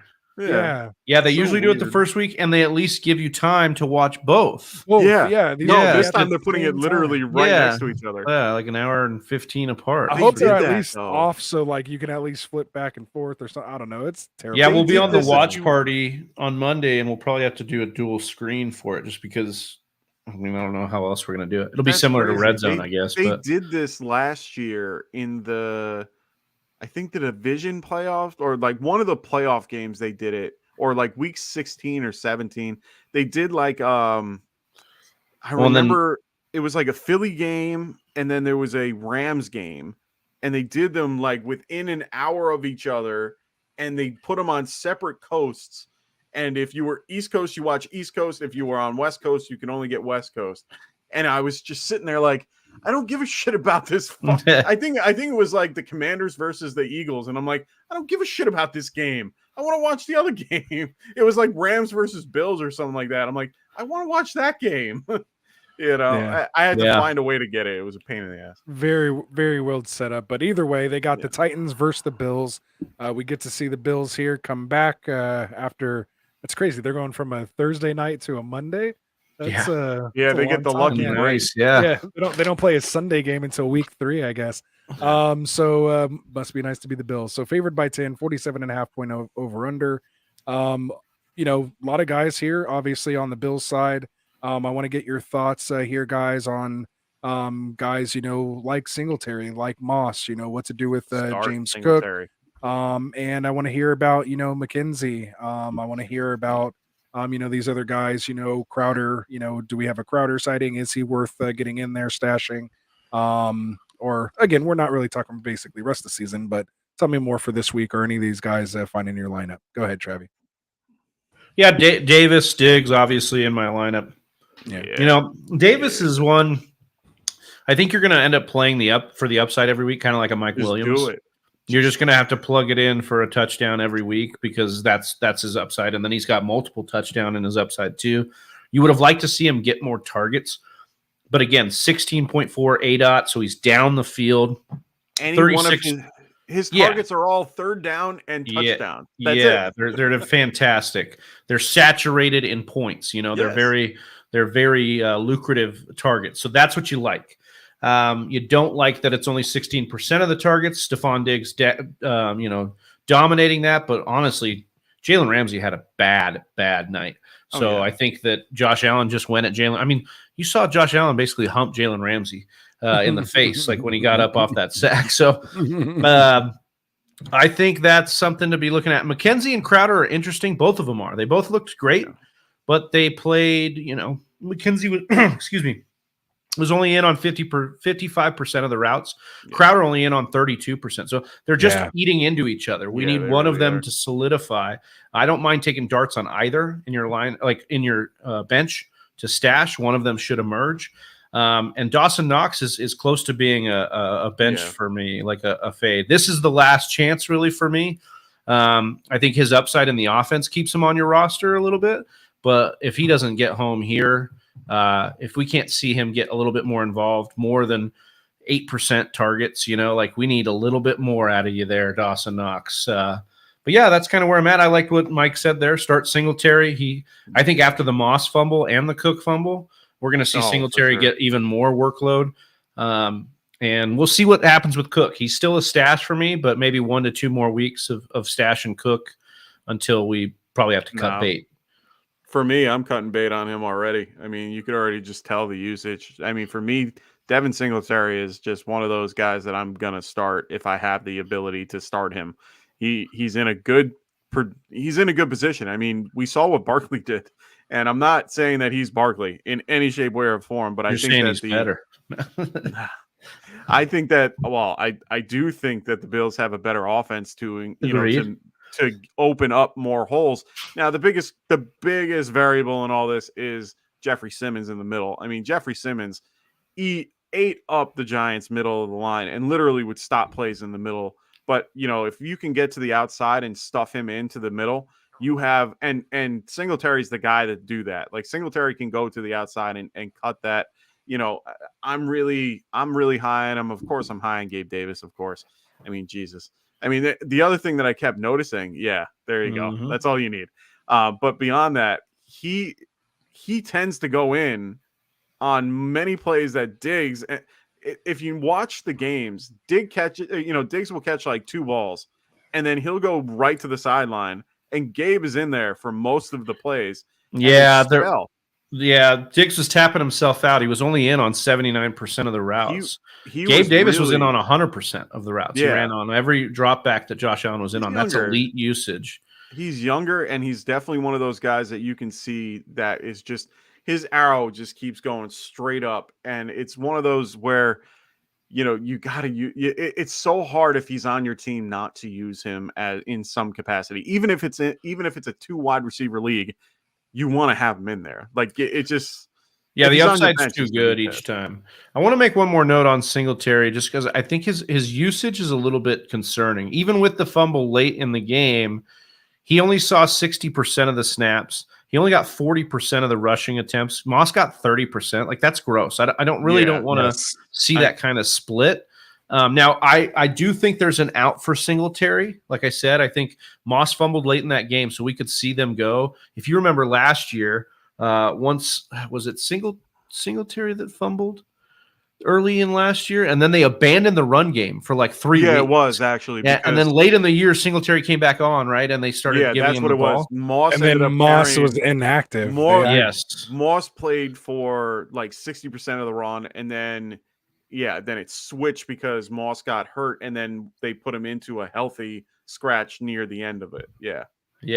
So that's what I think. McDermott could get a little bit like doghouse. Again, I'll go back to James Cook, though. They were aggressive in drafting James Cook. They were aggressive in going for this role. Mm-hmm. I think that Cook is a stash still. Draft capital.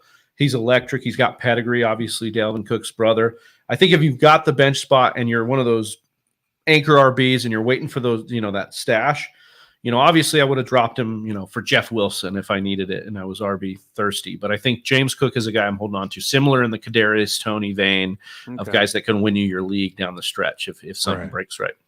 Because, I think Singletary's fine.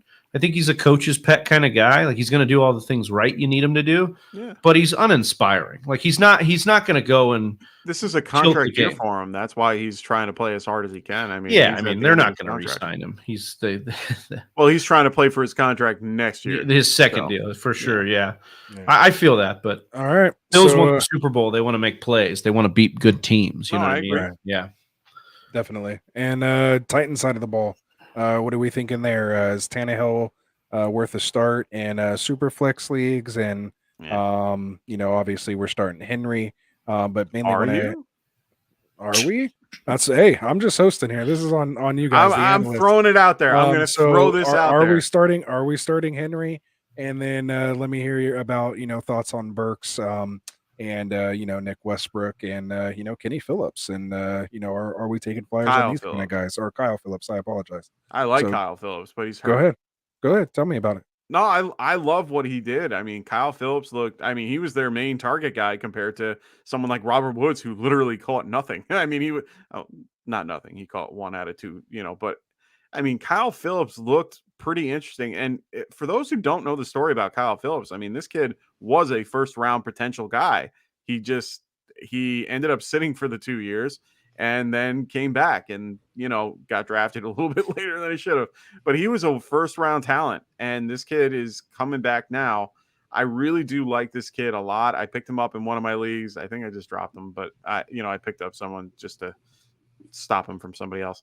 But at the end of the day, my biggest question mark is Derrick Henry. And I'm only going to ask this because of the concept that a team like the Giants, who everyone is rooting, not rooting against, but we're not the best defense in the world.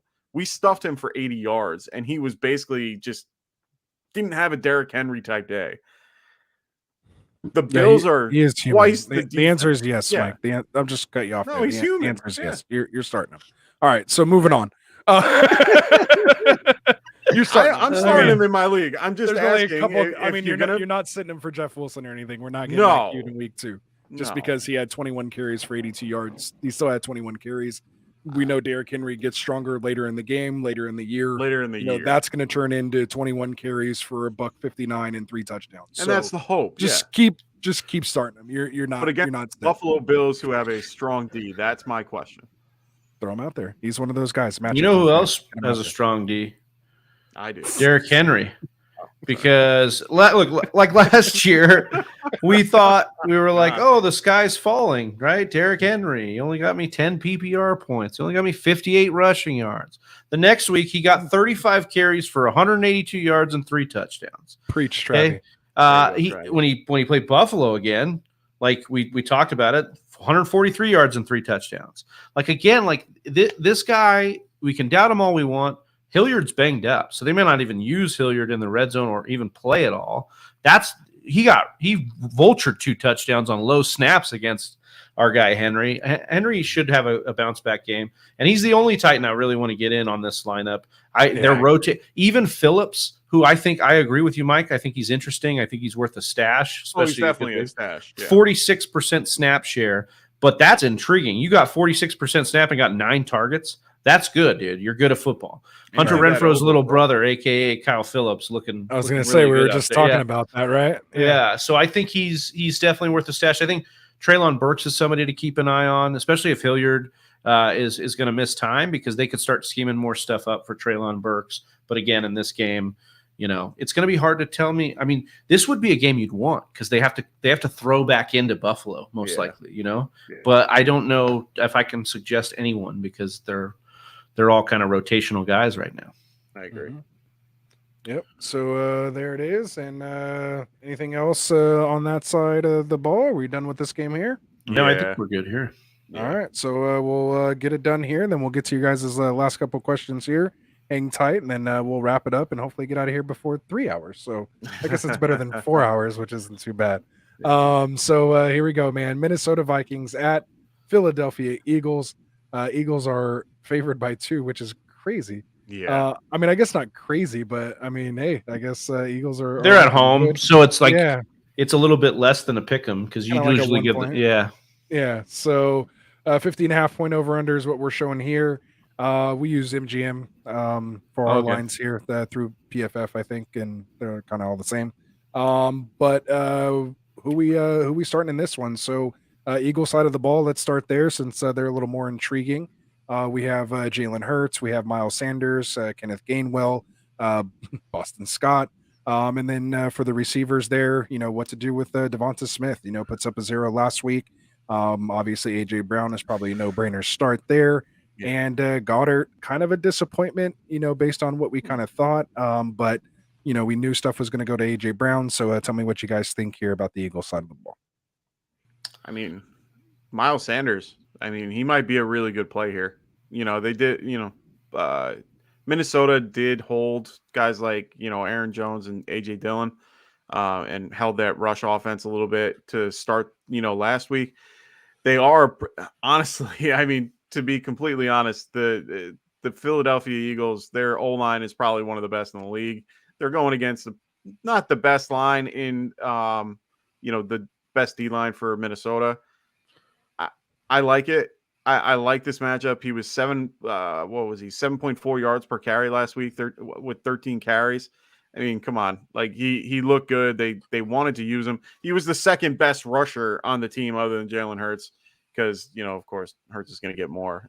This is Baltimore light, people. Like this is exactly what's going to happen. So I don't mind Sanders as a play. Like I think he's someone that you could definitely start.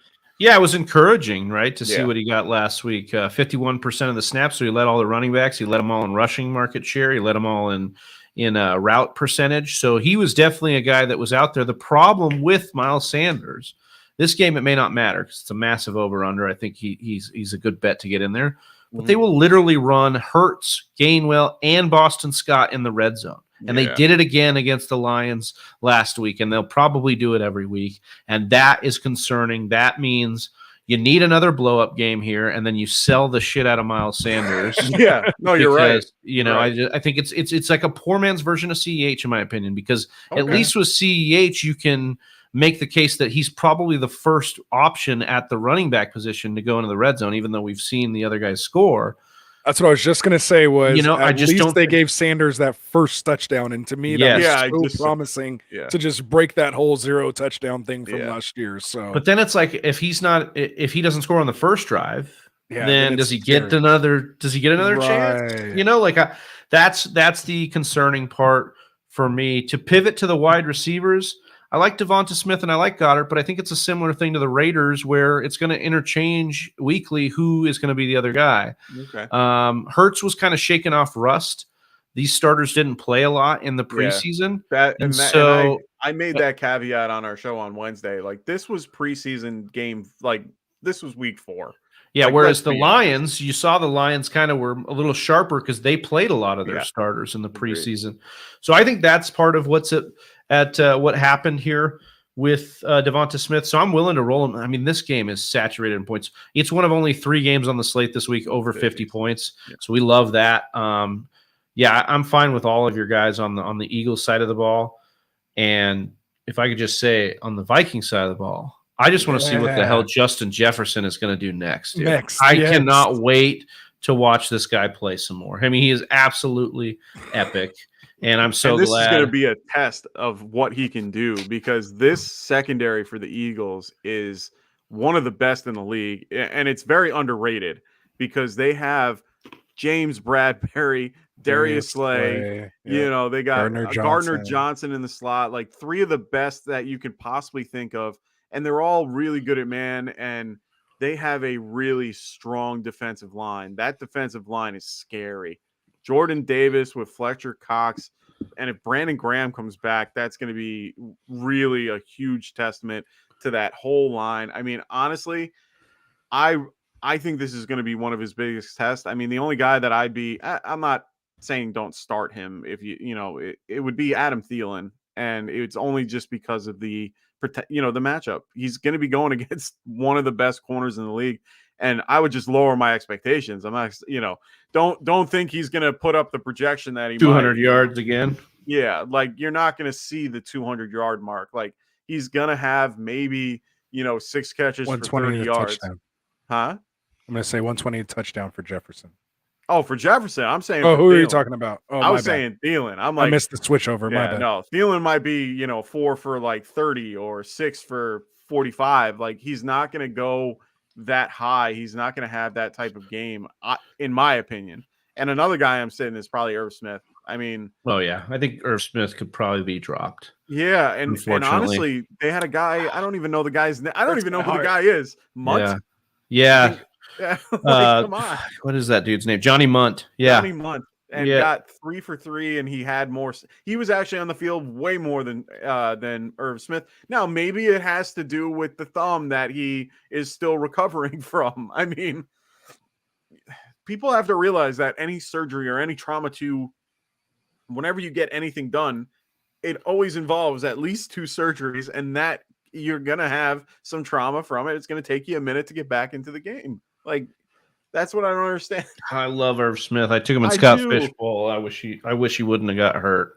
Yeah, because I think he could have had some play in this offense. But it might be a late season waiver guy. Yeah. I want to make the point on Justin Jefferson here that I think that there isn't going to be a test this year at all that's going to stop Justin Jefferson at this point. So I know you mentioned the Eagles secondary, and it's great. Packers have a great secondary. Yeah. Packers like Jair Alexander, Rasul Douglas, Eric Stokes. They have fun. No, I mean, maybe the Eagles are better, whatever. But that's not even the point. Okay. Per my guy, Dwayne McFarland, last season, Justin Jefferson saw 24% of his targets against a linebacker or safety in primary coverage. In week 1, 60%. Okay, and those targets turned into 5 catches for 148 yards and 2 touchdowns. Kevin O'Connell is in his bag, as Rasta just said. Kevin O'Connell is out here doing the Lord's work, and he has basically turned Justin Jefferson, who may be a better wide receiver than Cooper Kupp, into Cooper Kupp in this offense, and given Kirk Cousins only eyes for him. So I think that Justin Jefferson, if you drafted him, you've got to just be – all we're doing is praying for 17 games. You get 17 games with Justin Jefferson, and you win it all. Yeah, like, I mean, that's basically it for me, because I just think he's so good. Do not trade him for anything. So wait, are you supporting my Adam Thielen because of the eyes only 4? Well, I think Thielen or even Osborne in deeper leagues is a nice play this week. There's just too many points in this game to not play Thielen. And again, I'm just hoping he gets in the end zone. I mean, I like Thielen more in standard and half PPR versus full agreed. PPR. So. And like I traded for I'm in a little bit of a win now mode in a dynasty league, and I traded for Thielen because I'm like the touchdown upside in an offense if it improves. Right. Look, Justin Jefferson being dominant is great. Look at what OBJ was able to do in Cooper Kupp's offense. Look at what Woods was able to do before the ACL in Cooper Kupp's offense. You know what I'm saying? Right. So like there's when you get more opportunities, you run more plays in the O'Connell. Yeah, you can definitely get there. The last thing I'll just say is Kevin O'Connell, man, I'm excited to see what he does for the Vikings, even as a Packer fan. Yeah, I was just going to say. when Sean McVay was thinking about retiring, Kevin O'Connell was next in line for the Rams. And everything that I've heard is that Kevin O'Connell is really, really sharp, and we're seeing it already in week 1. So excited for this. Excited for this game. Probably my favorite game on the slate. And I think I even liked it more than the Chargers-Chiefs coming in because I just think both of these teams, very young, very talented, and ascending. So it's going to be really fun to watch this one. Yeah. I'll be watching this one more than the Titans-Bills for sure. Yeah, it's weird because I want to watch the other game, but it's mostly because I have like 80%. And you love Gabe Davis, and I love Gabe Davis. No, but I have so many guys in that game. I have Josh Allen, I have Devin Singletary, I have Derrick Henry. I just have a lot of shares in that game. I don't really have much in the Eagles-Vikings game, unfortunately. Like I don't have. Yeah, you should have been. That's a problem. I have a ton of those shares. Yeah, I have a whole team where I have. Like, no, I'll tell you what, man. You guys know how it goes. You draft with all these people that listen to your stuff. I didn't. I didn't get any Jalen Hurts this year, and he was my guy. At QB. You want to know something funny? So we did our listener league, and we were able to get on Sirius XM radio, which was fantastic. Oh yeah, I heard a little bit of that. That was, and it was great. We were having a great time. I ended up getting, I talked to Ray Flowers and Kyle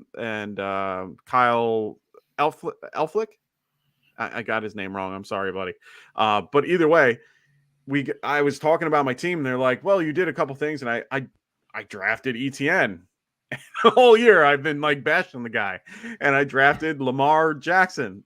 Bash the guy. Like I had all these guys. Took Andrews in round 2. I took Andrews in the third. No, I took him in the third round. I thought. Oh, was third, it? Oh, you because like I picked Mixon in the second. Yeah. So I ended up picking. Your team sounds fucking stacked. That sounds great. Well, that's all I have. That's all I have. No, that's all I. Well, it's not all I have. Shut up. I have. He's like, I have Devonte Parker too, dude. and Gesicki. I have Lamar Jackson. I have Joe Mixon, ETN, DK Metcalf, DJ Chark with Christian Kirk, Mark Andrews, Jacobs, and Kirk Cousins with Singletary, Robinson, and a couple other guys on the bench. So I was drafting a decent team, but I was doing that because of the show, because everyone knows who I like. So I knew that they were going to try to snipe me. So I'm like, you know what? I'm going to go and just do something completely different than what I always do. And I went Lamar as I had the 5th pick. I picked Lamar over guys like Burrow and a few others. And I'm like, holy crap. I didn't think like I would never do this any other time.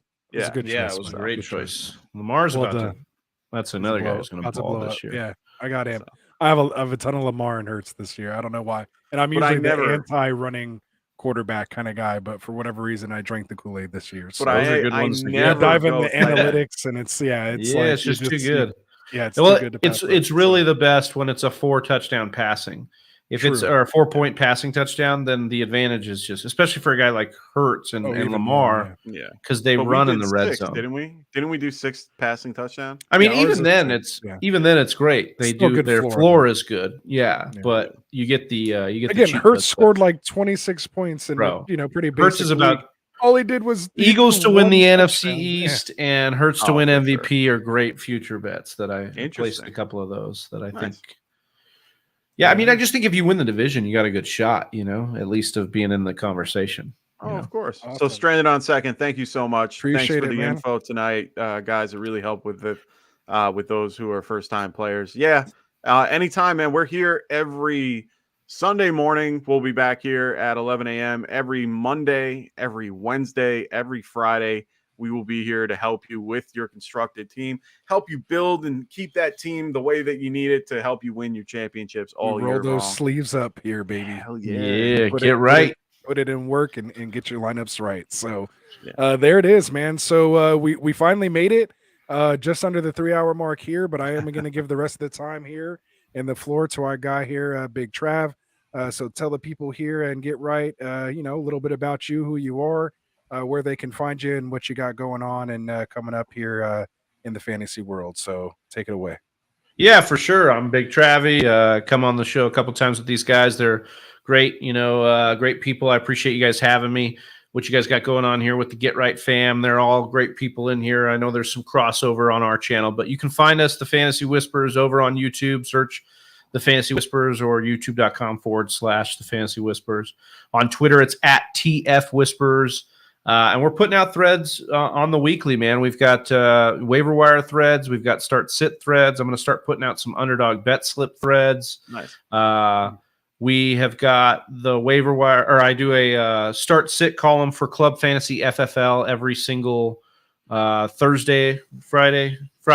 The days are all bleeding together. Who knows? I think this is like my 30th hour of streaming this week. Who knows?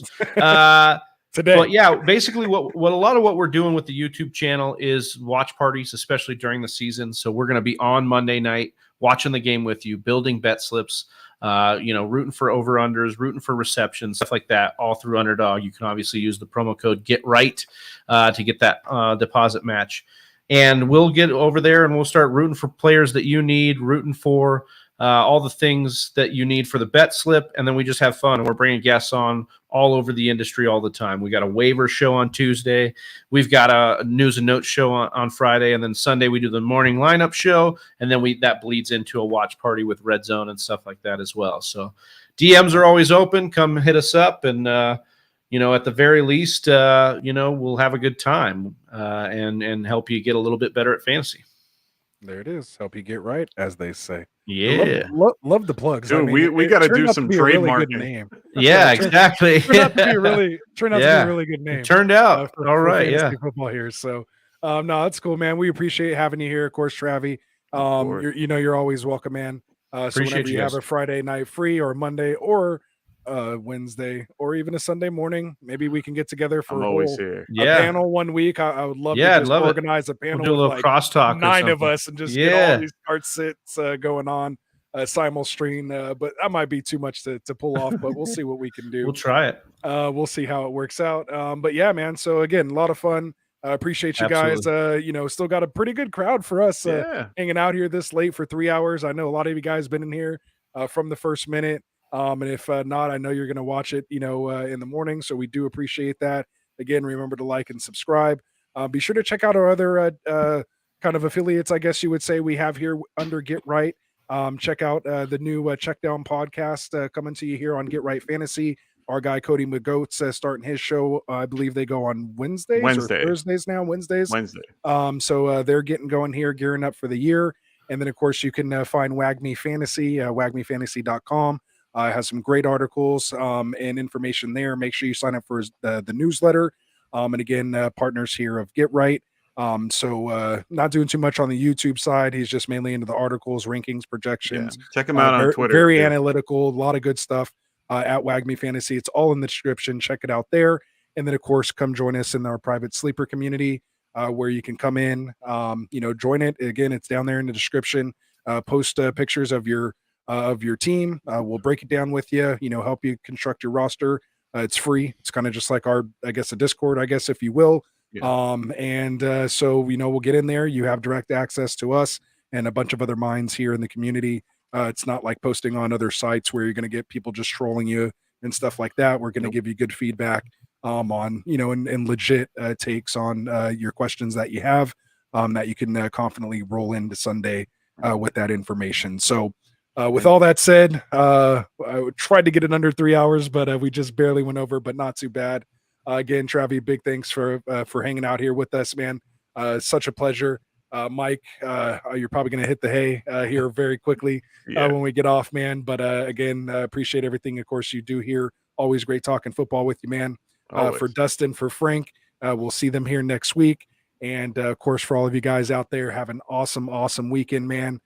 Get those dubs in the column. I want to hear about it on week 2. Monday. Yep, week 2. And again, if you need any last minute start sit, we'll be here Sunday morning, leading you up actives and up to game time. So Hey, man, he wants to go 3 more. Hey, so let's go. We got the 24. after show going on after this, so that's what you have to pay for if you want to get in the after show.